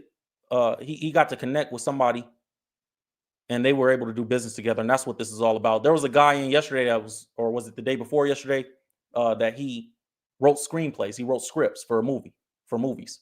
And he was asking me advice on how can he get his scripts into the right hands, basically. And I told him, you need to stop worrying about going to the biggest producer of films that you could find. Like, stay away from Lionsgate and MGM and all these big movie producers. Go to the guy that has a film production company and he wants to make movies, but he don't have a guy that writes scripts for him. And that guy in the live stream was able to find somebody. So that was a blessing. Somebody said, what's your other channel? It's Will Evans. It's on my page. If you go to my home screen, you can see what I got going on. So said, what's my company exactly? A consulting firm? No, actually, my company is a media company. So we do empowering content for entrepreneurs, and we also do events. So we do events, content in the form of videos and in the form of books and stuff like that. Like I wrote a book, and we have other people writing books for us. And then we also do consulting. Like we also do consulting for entrepreneurs. And that's the website you see scrolling at the ticker down here, ulegend.com. And then in our networking groups, our entrepreneur networking groups, basically there's a lot of different perks over there that, in different tiers, people get different perks. Like in one of our tiers, you get an access list to a list of millionaires in whatever field that you're going to be working in. So that's a different thing. That's where I make a lot of my money. Said, where can I find the entrepreneur group link? I'm gonna help you right now. One is right here, but it's called ULegend Millionaire. So when you go to the home screen, you can find it. Let me sign out of my account so I can show you guys. The website scrolling on the bottom is where you can go. When you go to the website, it's gonna look like this. All you got to do is click the Millionaire tab. That's the entrepreneur group. You click this tab, hit the access granted button, put your email in, and you're a part of the group. You're part of the starter tier. And that gets you started. And then you get a secret menu where you get all your perks. So you can check that out if you want. Said, I wanted to open a clothing boutique and interior decoration consultation. That's a beautiful thing. You should. I think you should niche it down though. Pick one or the other. A lot of times as entrepreneurs, we get what's called dispersed intensity. This is a gym. Get your notepads out. Dispersed intensity versus focused intensity. Get your notepads out. This is a lesson, you guys, for all the entrepreneurs that still watching. All the people that, and if you don't want to be successful, you got to skip this part of the live. We do this every time. This is for everybody that wants to be successful or that is successful and wants to go to the next level. If you're making $40,000 a year, you want to make 100, or if you're making 100 and you want to make 300, and you're making 3, you want to make this for those type of people. We here. Drop your gems in the chat if you want this gem. Dispersed intensity versus focused intensity. Put a diamond in the chat if you guys ready for this one. Get your notepads ready. Here we go. Oh man, okay. Dispersed intensity is usually what, if you have entrepreneur mind, I call it entrepreneur mind, you're always going to have dispersed intensity, which means you're always going to want to do a lot of different things. I see all the gems in the chat. Keep dropping them. You're going to want to do a lot of things. Man, I want to have, like Sis said right here, I want to do a boutique. I want to do consulting for interior design. I want to do, like, you have all these ideas. That's dispersed intensity. When you have dispersed intensity, then you're never going to be able to lock in and become a specialist of one thing. For example, generalized companies do not necessarily make a lot of money. Not necessarily. Sometimes they do, but they also spend a lot of money because the margins are so small. So what I mean by that, Walmart is a generalized company. You can go get anything in general from Walmart, right? They have a dispersed intensity on their products. They sell everything. But if you had to get your health fixed, do you want to go to a general doctor? If you had a specific problem, most customers have a specific problem. They need a specific problem solved. They need a specific solution. So when you're thinking about your business and when you're thinking about how you're going to be successful, think about this. Do I have dispersed intensity? Am I solving a specific problem or am I all over the place? This is the concept of a niche. Jesus had a niche. Everybody got a niche. You know what I'm saying? So Walmart, to that example, Walmart, all their products are just dispersed. You don't know what you could walk on Walmart for one thing and see a bunch of other things. But because their products are dispersed, generalized businesses are always in competition with the competition. So competition sets their price. So if somebody sells a spatula for 3 cents less, you're going to go to the person that got the spatula for 3 cents less. That's the downside. That's why I don't recommend generalized businesses or dispersed intensity. The whole mindset comes from dispersed intensity. It creates generalized businesses. So even in a boutique, I have a friend of mine in my network. She has a boutique, and in her boutique, I would tell her, like, hey, you need to, like, pretty much make your boutique about one thing. If people are coming here to get this, then they need to be coming here to get this. It can't be we getting clothes, our nails done, our hair done, hanging out, getting a drink, getting all this stuff in the same place. Like, you got to pick, either you're going to sell clothes or you can come in here. It's a nail boutique. You can get your nails done. We specialize in that. It has to be something that you specialize in. That's dispersed intensity. When you all over the place, your competition is going to set your price, because if somebody sells the same thing for cheaper, your customer is going to go to them. It's always better to focus on one thing, right? Always better. Because when you become a specialist, people know you as a specialist. So when they need that special thing, they come to you. I use doctors as an example to illustrate this to my clients. If you had a heart problem, are you going to go to, if you had a heart problem, are you going to go to a specialty doctor, to somebody that specializes in hearts, or are you going to go to a general health doctor where they just talk about your general health? You're going to go to the specialist. And guess what? Who gets paid more, a general doctor or a specialty doctor? The specialty. So you want to always be a specialist on what you do. You know what I'm saying? You want to be a specialist. So That's the main thing that you need to focus on. What is the specialty? Now, that's dispersed intensity. Focus intensity is when you focus your intensity on the specialty that you do better than anything else. Focus your intensity on the specialty that you do better than anything you do else. Anything else you do, I mean. That's how you do that. And always keep simplifying down, keep niching it down, keep niching it down. Because even when you have a specialty, you can always niche it down more. So for example, I'll use my business as an example, right? You Legend Media, right? It's a faith-based company. So it's an entrepreneur company. It's a company where we empower entrepreneurs. So our whole basis is we do things for only entrepreneurs. Our content is for entrepreneurs. Our media devices, everything we do, like if we create a book, if we create a short film, anything we do in media is for entrepreneurs. If we do events, we do events. We got a bunch of events like workshops, seminars. We got a conference coming. We're doing a conference coming next 2026, and we got a millionaires brunch this year.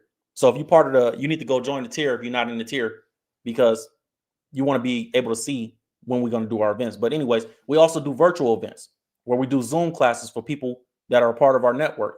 Where we do Zoom classes, I get to teach specific lessons just like this to all the entrepreneurs in our network. And you guys get to do Q&A and different stuff like that with me. Just like I'm doing here, but it's more, it's not everybody is in there. It's only about us, the people in our group.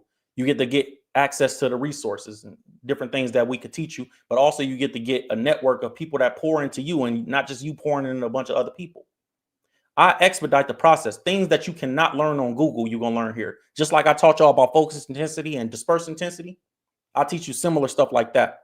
And then we have other teachers as well. Stuff like that. So we focus our intensity on entrepreneurs to that lesson. And then even when you focus on one thing, you can always make it a more of a specialty. So mine is faith-based entrepreneurs. And I'm a faith-based entrepreneur. I believe in Christ. You get what I'm saying? So I show people, what makes mine special is I show people all the scriptures in the Bible that God teaches us about business. And there's 2,500 plus of them. The Bible actually talks about business more than it talks about anything else. The Bible talks about success, finances, business in 2,530 plus scriptures. It talks about it more than it talks about anything else. More than it talks about faith, more than it talks about prayer. I show you guys those scriptures and I break them down. We talk about Deuteronomy chapter 8, verse 17. You may say that the power of your own hands have created this wealth for me. Verse 18 goes on to say, but remember the Lord your God, for it is he who gives you the power to generate wealth. God gave us the power to generate wealth. It says it in the Bible. I teach entrepreneurs. So what I'm saying is I focus my intensity on faith-based entrepreneurship, and I find ways to solve all those type of people's problems. Everybody else that comes is going to come because they see it's working for these people. Like we getting people, I have 100% money back guarantee. So in 12 months, all the money that you paid, if you're, there's free tiers too. You can come over here for free and join the entrepreneur group. If for the clients that are paying for coaching, which I don't encourage, if you want to pay, I'm not selling nothing. If you want to join. If you don't. We getting people results. I'm not tripping. But for the ones that are paying, it's 100% money back guarantee. If you don't see results in 12 months, if you don't get what you paid for, we give all the money back. I'm not trying to beat nobody.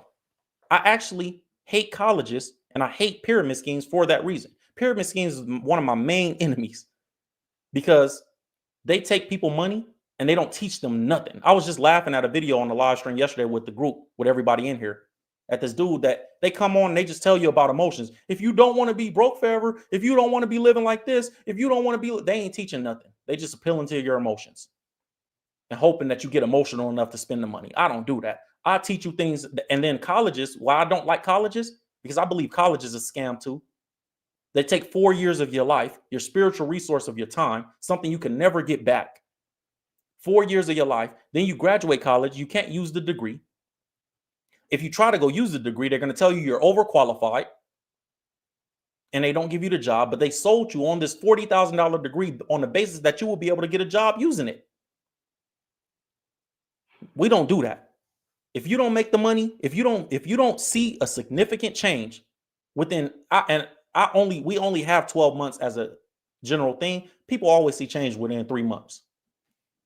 Under 90 days, you're going to see your business is going to be making more money, or you started the business and you started making more money online. I teach people how to do all that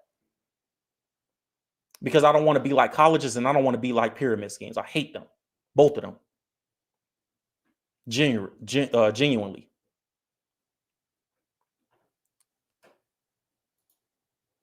Said, I have over $10,000 worth of equipment and blanks for my crafting business. I haven't made a dime in 2 years. Help. Okay.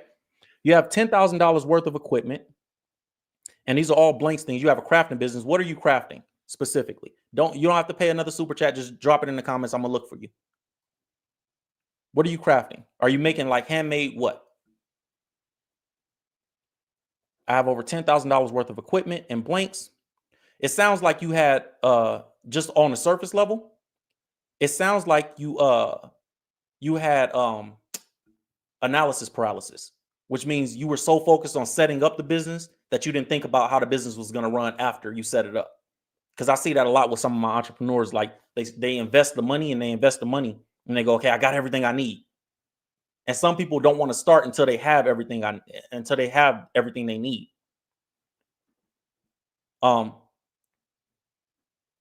Yeah, somebody said $100,000 in degrees for absolutely nothing. Facts.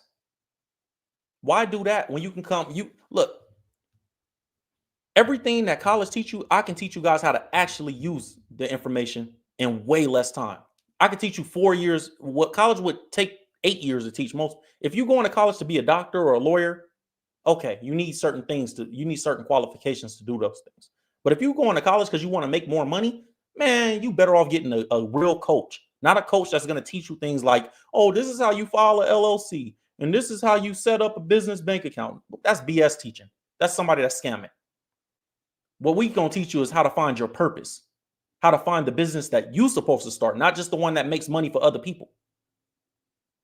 What we're going to teach you is how to actually expand your business. So Charming K, I want to help you. Said passport covers, luggage tags is what you make. Okay. Thank you. Thank you for letting me know. I was waiting for your comment. Okay. So you make passport covers and luggage tags. You got to figure out what problem that you're solving. You're passionate. This is something that a lot of entrepreneurs go through. You're passionate about creating these things, right? But people aren't necessarily passionate about buying your product. So you got to solve a problem that people have. Don't create a business based on just what you like. So here's how we do it. This is what I teach. I charge a lot of money for this, but I've been telling you guys this for free. And I think I love telling you guys this. I love seeing y'all light up. So again, notepads, diamonds in the chat. Diamonds in the chat. You ready? Get your notepads out. This is where you guys are going to learn. Okay. Your business has to solve a problem, right? We already established that. It has to solve a problem that a large group of people have if you want to be a certain level of success. Get your notepads out. Drop the diamonds in the chat. How do you find that, or how do you find the purpose in your business, or find the purpose for yourself? 4 things. These are the 4 things I teach to clients. 1, the thing that you like to do. Charming K, you found the thing that you like to do. You like to craft. 2, the thing that you're good at. Sometimes those things are different. You might like something, but not be very good at it. Some people like to sing, but they're not very good at singing. Right? So it got to be a thing that you like and a thing that you're good at. So for you, I'm assuming that you like to craft, that you like to create things. You're artistic probably. And that you also are good at it. I'm going to assume that you're good at creating things. So cool. You found 2 things. How can you use what you like to do? This is the 3rd thing. What you like to do, what you're good at doing, to serve the most people possible. So you may need, for your specific business, to not so much focus on sales. Maybe you need to focus on creating a community of people that's like you, and teach those people how to do what you're already great at and what you already like to do. Maybe you need to have a crafting business where you teach people how to craft. So get online. And then the 4th thing, right? The 4th thing I always say, and this is for my believers, this is just what I believe. The 4th thing is, how can I serve God doing all 3 things, right? So the thing I like to do, the thing I want to, the thing I'm good at, excuse me, the thing I like to do, the thing I'm good at doing naturally, not the thing I learned to get good at doing. So I don't know what type of person you are, but you may be a charismatic person and you may love talking to people. I don't know what it is. You got to figure that part out. So this gets you to a center in the middle. It's an intersection of 4 things. The thing you like to do, the thing you're good at, the thing that how you can use those 2 things to serve the most people possible, and how you can serve God using all 3 of those. Jesus only gave us two commandments. He came back, said, forget the 10 commandments. If you do these 2 things, you fulfill the 10 commandments, right? The 2 things he said was love people with all your heart, love people as you love yourself, and love God with all your heart. If you love people, that proves that you love God. For example, I hope this example helps. For Will Evans, for me, I created my company because I'm good at communicating. I could get up in front of a group of 100 million people and speak, and I don't have stage fright or none of that. Great at communicating. That's the thing I'm good at. I like business. That's the thing that I genuinely enjoy. I serve the most people that I can. Right now, we got 1,500 people watching, 30,000 plus people have watched the stream. I serve a lot of people, teaching them about business, plus all the clients and all the other stuff and all the other YouTube channels. And I incorporate God. I serve God by teaching people business from the Bible's perspective, what God taught me about business. Those are my 4 ways. That's how I found my purpose in my business. For you, you need to find how you can serve the most people. And serving people is a godly thing. So don't get too hung up on the 4th one, because if you serve people, you are serving God, right? But you got to find a way that your business is helping people more so than just yourself. Right now, it sounds like you're in a space where it's like you've done the things for yourself to get yourself started, but you haven't figured out the way that you can make that connect with people. Everybody loves their own idea because it's what you want to do. It's the business you thought of, but you didn't think through. It don't sound like how you're going to use this to serve other people. So here's the advice that I would give to you. I would tell you that what you need to do is start either one, creating a crafting community where people feel like they're a part of something by supporting your business. They're a part of a group, which gives them connection. Connection is one of them spiritual things that people are searching for constantly. You may solve that problem, a group of people that don't have a connection for this. Or you need to, because the product, I think you said passport covers. Let me see, passport covers. And I'll tell you, if you guys want to sign up, it's the website scrolling at the bottom of the screen right here. You Legend Millionaires. Hit the Millionaires tab or just sign up with the You Legend Millionaires.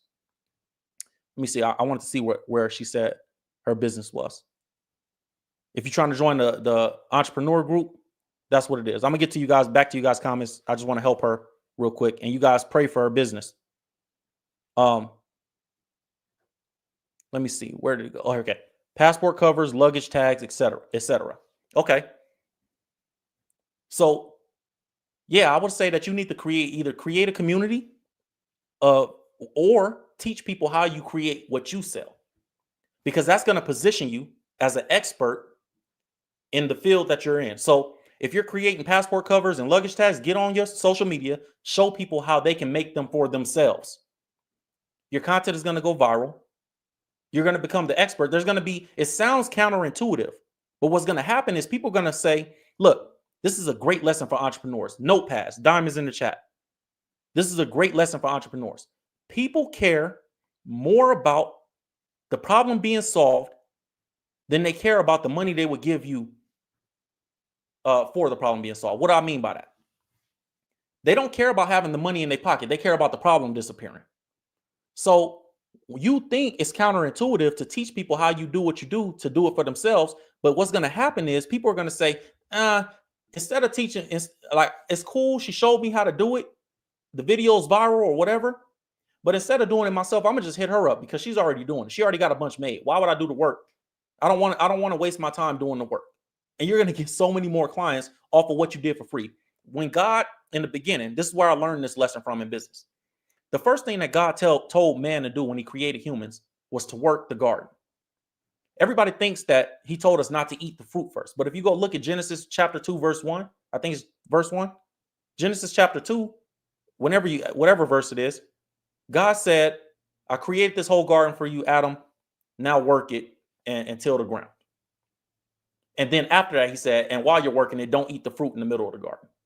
What does that mean? Why am I saying that? The first thing God did was give us something. He had to give us the garden for us to work it. So God's system and his principle for us to be successful, we have to apply the same thing with our customers. I'm going to give you this for free. And then I expect you to do the work. And then it's a process. It's the same process. And then after that, you can have abundance. What you need to do in your business, you need to give some people something for free. I would tell them, and I'm giving you a whole coaching session. If it was me, I would start showing people how I do it. People are going to say, I'd rather you do it for me. Even though it's cool and I love the video, I love how you show me how easy it is to do. I'd rather you do it for me. There's a guy out there creating shelves that are non-proprietary, that he cannot patent because it's just wood, and he's selling a lot of them. And he shows people how to do it every day on the internet. He shows people exactly how he makes his shelves.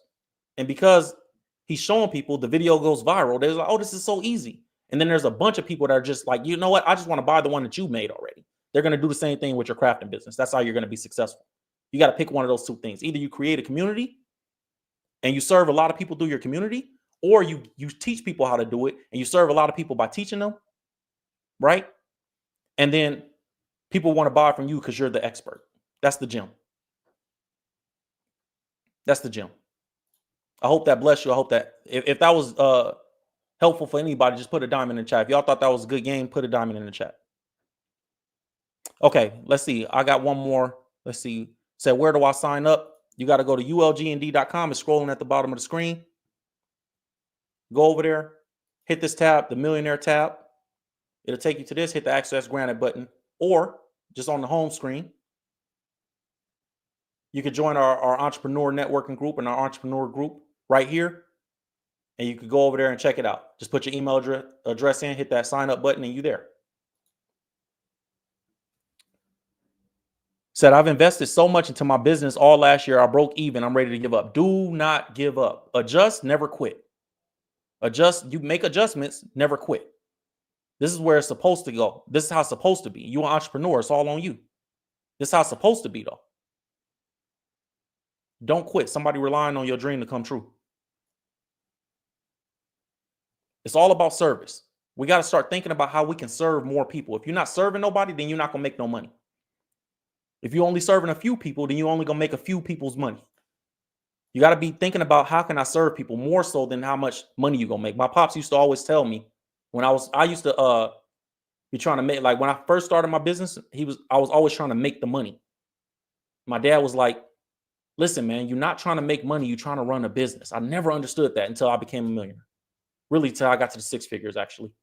I started understanding it like, oh, that's what it is. Yeah, you got to take care of people. People are going to take care of you. I see all the diamonds in the chat. Keep dropping them. Don't quit. Don't quit on your business. Join our entrepreneur group. We'll keep you encouraged. We send out a newsletter every week, keeping our entrepreneurs encouraged. Go to the website down here. Lock in with us. You're going to get an email every week with a newsletter that's going to give you a business tip, encouragement, and a scripture to back up the business tip. And you get all the business resources. You also can get a budget calculator for all the entrepreneurs that's in here. So I'll show you guys. I can show you guys that probably. You can get a budget calculator as soon as you sign up. That's all for free. All that stuff is for free at no cost to you. And then you guys can explore the tiers for wherever you at, because we have different tiers for different things.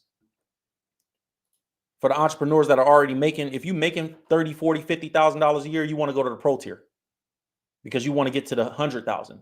So the starter tier is for people that just want to, you want to get started. This is for my starter entrepreneurs. If you making money or you're making a few thousand, you want to join the pro tier. And I'm never going to have me or any of my consultants or my teachers teach you guys anything you can get on Google and find out. We're not going to do that. Or anything that a college would teach. Anything a college would teach you about business, I'm going to teach you in a week. And then after that week, we're going to start teaching you things that a college can't even teach you. And we have 100% money back guarantee. I'm having them put that on the website today. For the people that do pay for the paid tiers, 100% money back guarantee. If you don't learn something, or if your business doesn't grow, for me, my thing is I say 3 months. If I don't do what I said I'm going to do in 90 days, get your money back. But our company policy is 12 months. They talk me into that because they say, well, you got to chill. But I have that much faith in what I know what I'm doing. I believe we're better than colleges. And you're not going to have to pay $50,000 for a degree, $100,000 for a degree that you're never going to be able to use in student loans for the rest of your life. It's ridiculous. If you learned something so far in this live stream, hit that diamond, drop a diamond in the chat. Says still working for the first 1K a month. I've been there, bro. I'm a felon. I'm a 2-strike felon. You know what I'm saying? I've been there. I've been fresh out when I was young and trying to figure out my life. I've been there. By the grace of God, I'm here now. It's only by the grace of God that the learning and the wisdom that I've been able to apply. But if you're working for that first K, all you got to do is keep going to work. Keep putting the gas money in your car, go to work, stack up. If what I did, how I made my first investment into my company, into my business, because it wasn't a company at that point. It was a hustle.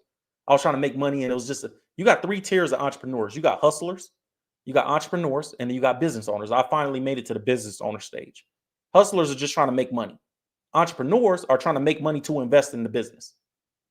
Business owners create systems that the business is running with or without them. Entrepreneurs are running the business. By the grace of God, I got employees now. We run payroll every week. I got the whole floor of a building. If you're on social media, you've seen that video I posted today on my social media. Follow me on Instagram if you ain't, and LinkedIn too. Go check me out. Fact check everything I'm saying. Don't believe me just because it's me. Says signed up. I got a degree. I don't use. Listen, you preaching. Yeah. Everybody that worked for me, all my employees have degrees. We talk about this in the office all the time. That's why I know I got the best group of employees for this company, because everybody's bitter about their degree. All my employees have a degree, masters, bachelors, all kind of degrees in my office. I'm the only one that doesn't, and I'm the richest one, and I'm the most successful, and I own the company, and I help the most people. But they all got degrees. Salute to my employees, because they're great guys. But we always in the office talking about how much we hate colleges. Now, how does the guy with no degree make more money than everybody that got all these master's degrees? How are the guys with the master's degrees working for the guy that has no degree? It's because I know something that they can't teach you in college. I know a lot that they can't teach you in college. And actually, let me not even go that far. But education, they condition you. The whole conditioning of the education system, I could go crazy on because it's ridiculous. But let me see. Jesus Christ is my Lord and Savior.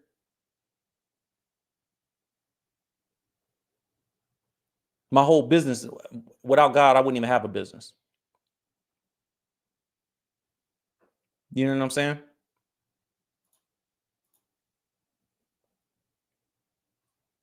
Said they robbing us, the college is robbing us. Yeah.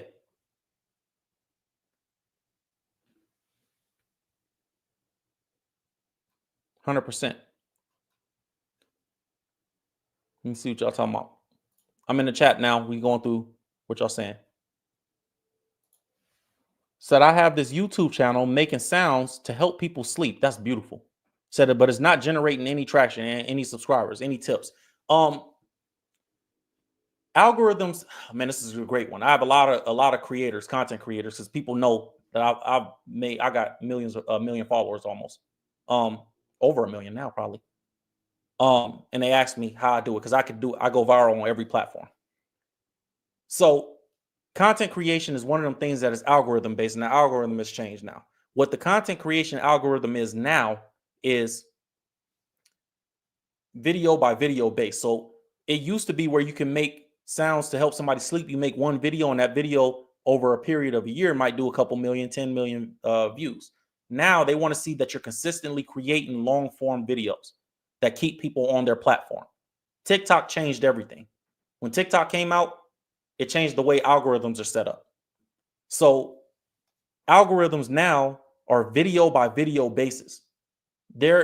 For example, if you guys follow somebody on social media, you likely don't see their content unless it's already appealing to the things that you're watching on your timeline that day. So people will find you because of what they search for, not because of what you're posting. You can have 100 million followers, But if you're not posting things that they're searching for, it goes back to serving people. If you're not creating what they're already looking for, then you're not gonna be boosted in the algorithm. You got to create what people are already looking for. And that's just a positioning conversation. I don't want to go too deep on that because I do charge a lot of money to teach about that type of stuff. But the advice I would give you is you got to post every day. If that's what you're doing, post every day. If you got to repost the same videos at times with a different title or whatever, you got to figure it out, because the way the systems are working on YouTube and all social media platforms, YouTube is a social media platform. The way the systems are working, you got to be able to stay within the algorithm. You got to stay on top of. It's not like how it was. If you got followers, then you could post a video and all your followers see it. Don't work like that no more. TikTok changed that. Melody, thank you for your donation. She didn't send a comment, but thank you for your donation. I appreciate you being here. I hope you learned something. I always want to make sure that the platform don't just entertain you guys. We don't come up here and just talk about entertainment topics, but we also learn something, because everybody wants to be successful. Salute to the new member of the channel. We got a new member. Q-Face, salute, bro.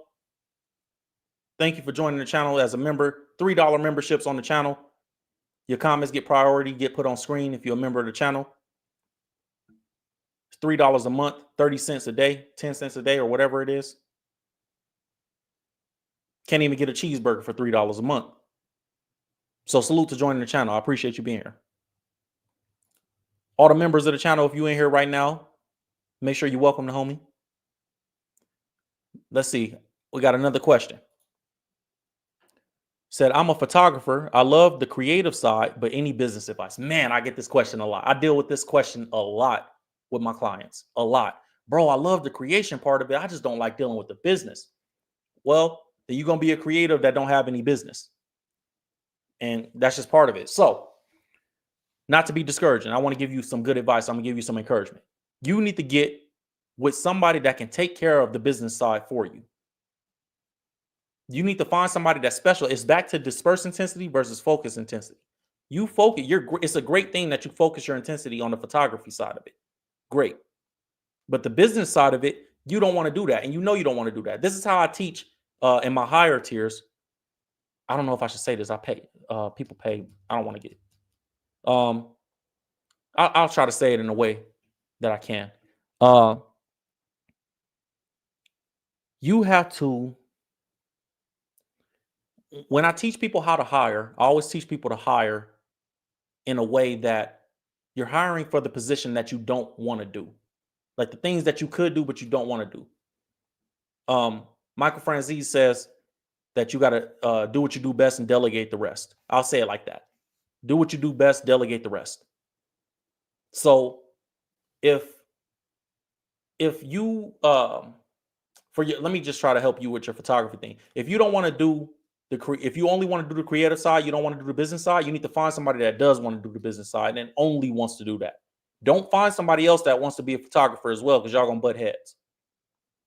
You need to, it's like if a rapper, somebody want to be a rapper and they hire a cameraman that also wants to be a rapper. Eventually that business is not going to work.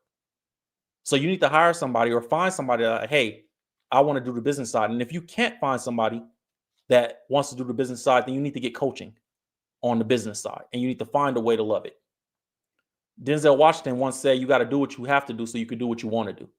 If you want to make money off of being a photographer, because it seems like you want to make money off of being a photographer, then you got to find somebody that do the business side, or you got to get some coaching that can help you do it in a way that best suits you.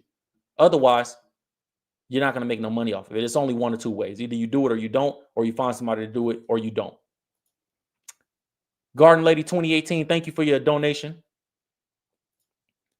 I'll do a couple more. I'll answer a couple more questions and then I'm going to get up out of here, you guys. Said, hey, Will, I'm in the transportation business, courier and logistics side of things. I've been wanting to combine my delivery service with the legal hemp business. How do you feel about a hemp delivery service?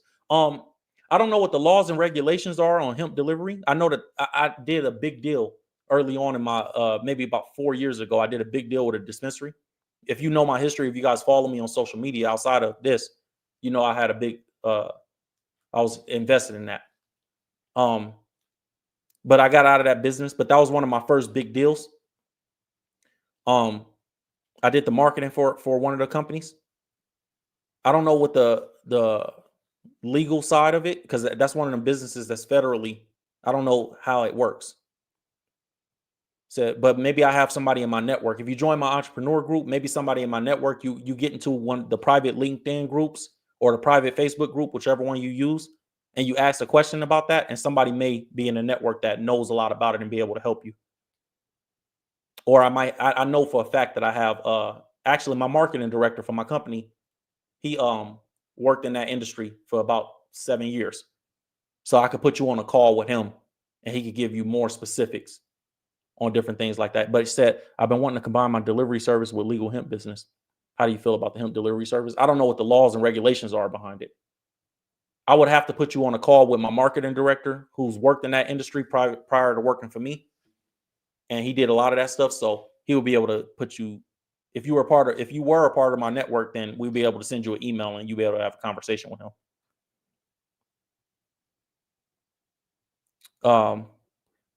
Said videos for my guy that was asking about the sleep videos. Somebody said videos that people sleep to are no longer monetized. I didn't know that. It's crazy. Said that was informative, Urban Legend. Much appreciated, bro. I'm currently starting a new business venture in filmmaking, also interested in streaming. Peace and love from South Africa. Peace and love, bro. Luyolo from South Africa. Yeah, filmmaking is a great business to get into right now because you could do it independently. There's nothing that you can't do independently right now. You could be a professional basketball player without going to the NBA. That's the times we live in. That's the blessing of the times we live in. There's people on YouTube that you guys know Lethal Shooter. Lethal Shooter is a guy that he specialized in shooting basketballs and shooting everything apparently, but he teaches NBA players how to shoot the basketball. He ain't never been in the NBA.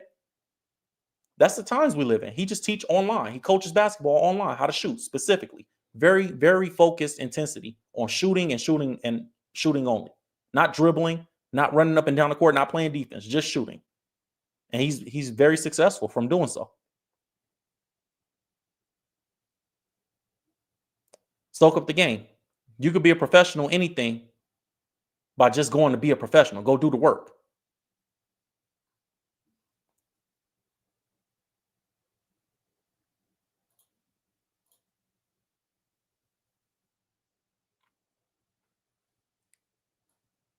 That's all I got, man. Let me see. I'm going to take one more question and I'm going to bounce. Let me see. Said uneducated still got $1 million check. Like, wow. Yeah, that song's hard.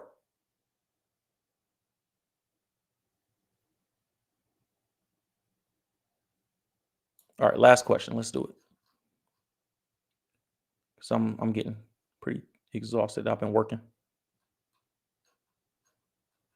I'm gonna take one more business question. Any question? Let me see. Signed up. I got a degree. I don't use it. Said cool idea for a company. I haven't gone through the hassle of getting a passport, despite intending to for years, but I get a case for it. Yeah. See, you got customers already in the chat. Said any social media startup advice. Yeah, I can. This is an easy one for me because I go on viral on every platform, and I got hundreds of thousands of followers on every platform, literally. So social media startup advice that I would give is find your niche, shrink it down as much as possible, and find a replicatable way that you can constantly create the same content over and over, but just change the topic of it. So if you do cooking videos, you just cooking different things, the same exact format every single day. Find a format that works for you, and you need to post 5 times a day, 3 to 5 times a day. You do that on social media, your followers are going to grow in about 3 months. If you're consistent, 3 to 5 times a day, the algorithm is going to put you in front of the people that want to see the thing that you're creating. That's the best advice I can get. This is the last question I'm going to take. I think this is a good question. Do you need money to make money? Not in these times. Not in these times. You don't need money to make money. You need to have a problem. 1 is a problem. 2 is a way to solve it. That don't always take money. Like I told you guys earlier in the stream, I gave the homeless dude advice on how he can make money right now. He don't got no money, he homeless. I told him, bro, when people park their car on the curb, all you got to do is be the person out here watching, standing next to the car. Hey, I'll stand next to the car. You can lock it. I told him to do this because my office is in a downtown area. I told the homeless dude, I said, look, all the people, you walk around the city all day anyway. You see somebody park on the curb, you say, hey, are you going to be long? Do you need more time or whatever? Give me $5. I'll stand next to your car like I'm about to get in it. And if the parking person comes, something that's a very easy. I'm just giving him an example of starting to think about other people's problems more than your own. So that's what you need to do. You need to think about other people's problems more than your own. And then you need to figure out what problem can you solve without money that will help people right now. Not one person, a group of people. For the homeless guy, that was just a one person thing. But the advice that I gave him on how to solve a group of people's problems is you need to get on social media and you need to encourage. I told him, I was like, you should get a cell phone and you should do a day in the life of a homeless person every single day. You will go viral. I promise you. And then people are going to start donating to you because you motivated them for the day. The person that gets to go home and that's not homeless, they're going to say, I'm taking my life for granted. And they're going to donate to you for encouraging them for that day. He didn't want to do that either, but that's a way he could have served a bunch of people. You know what I'm saying? At one time, all he needed was to go get a free government cell phone and put the free social media on the phone. No money. You could have started up a business just doing that. You know, but I'm gonna keep talking to him because he walk around downtown by my office. So I'm gonna keep talking to him. I'm hoping that I could convince him to do something like that because I just want to see him glow. So I'm trying to figure out what's a creative lane I can create in the field of case management. In case management, what type of cases are you managing? Are you talking about social cases, homeless case? Like, what are you talking about? Any tips on being stuck in the creative stage? In the creative stage, I think, creative people are always stuck in the creative stage. It's really hard to be business minded and creative minded at the same time. If you are stuck in the creative stage and you know how to handle the business, then you gotta say, I would say, put a schedule on yourself. This week, these days, or every week these days, I'm going to do creative only. Then I'm going to give myself a day break. And the next 2 days after that, I'm only going to do business. You got to break yourself out of it because it's very easy to get caught in that creative loop. Specifically for your business, I don't know because I don't have enough details on what your business is. You say you're in case management. I don't know what type of case management. If you're talking about children's cases, if you're talking about social work, if you're talking about homeless people, like I have a guy working for me that used to be in homeless, used to be a case manager for the homeless. I don't know specifically, but in that creative stage, if you're stuck in that creative stage, you have to put yourself on a schedule and hold yourself accountable to this is what I'm doing today to break yourself out of it. I get caught in the creative stage sometimes too. So how do I break into helping content creators? I've helped a few blow up, but can't get a response from any that I message. I would say for this, a lot of times people do this. So you help them out, and as a consultant, you're a consultant, you help them out and they use the advice and then they blow up and they don't want to give you the credit for it. They act like they did it themselves. They did it to Jesus Christ, bro. So don't get offended by that. Because this is one thing. I have business consultants that work for me. This is one thing that I teach them because they get offended by the same thing. Jesus did miracles, literally. You know what people did after Jesus did the miracles? Oh, that's so crazy. Do another one. They never really gonna appreciate what you did. Like even the people that he did miracles for, how long do you think, like we get miracles happen for us? And what we do, the next day we go back to our lives. So you can't be too offended by it. What I would say, as far as trying to get reviews and testimonials from them, I would say don't even finish. Don't do the work without the review. Do a little bit of work and say, hey, I need you to give me a review. Create your Yelp profile for your consulting company. I'm sure you already probably have that, your Yelp profile or your Google business where they can leave reviews. And say, hey, for us to continue, I need to give you a review on I need you to give me a review on the progress that we're making so far. Then you get your testimonials up that way. I helped the company in Italy get their reviews up. by doing this. Same type of tactic. I gave them a completely different tactic. It was a scooter company. I helped them out. But to get reviews, you gotta, because once people leave, they forget that the miracle that you did for them. They forget the miracle. They're like, you ain't do nothing for me. Oh yeah, you did do that. They ain't even think about it. Because like I said, people are only concerned with their problems. Once the problem's solved, they're not concerned with it no more. So if you help the few blow up, you learned a lesson in that. Okay, I helped them blow up. They won't respond. The next ones that you help, you're gonna have to make sure that you learn the lesson from that. You know what I'm saying? But if you're trying to break into the first part of your question, if you're trying to break into helping more content creators, you got to go on and make content showing, because content creators respect content. So they're going to find you. So go make content, helping, giving the free stuff away that you can give away, and keep the stuff that you charge for, the very special stuff, keep it to yourself. Now, this is one of the problems that a lot of consultants have. A lot of consultants don't have enough game to teach. So people be like, oh, I can't give the game away for free. You can't give the game away for free because you don't have that much game. So if you give away the 2 things that you know, your whole business is gone. Don't be that person. Learn every day. I know so much that when I come on here, if I can get on the live stream and give you guys all this information for free, because it don't bother me, because I know hundreds of thousands of things. It don't matter what business gets thrown at me. I can give you some advice for the most part. And if I can't, I have somebody in my entrepreneur group that you guys can go sign up for that can, or somebody that works for me personally that can. So go to the website, sign up, join our You Legend Millionaires. My goal is to make 15 people millionaires this year. And I want to make hundreds of people 6 figures earners. There's 1,479 millionaires being made every single day in America. I just want to get 15 of those with my company. I want my company to be responsible for 15 of those. Every day, 1,500 are being made. That's a real stat.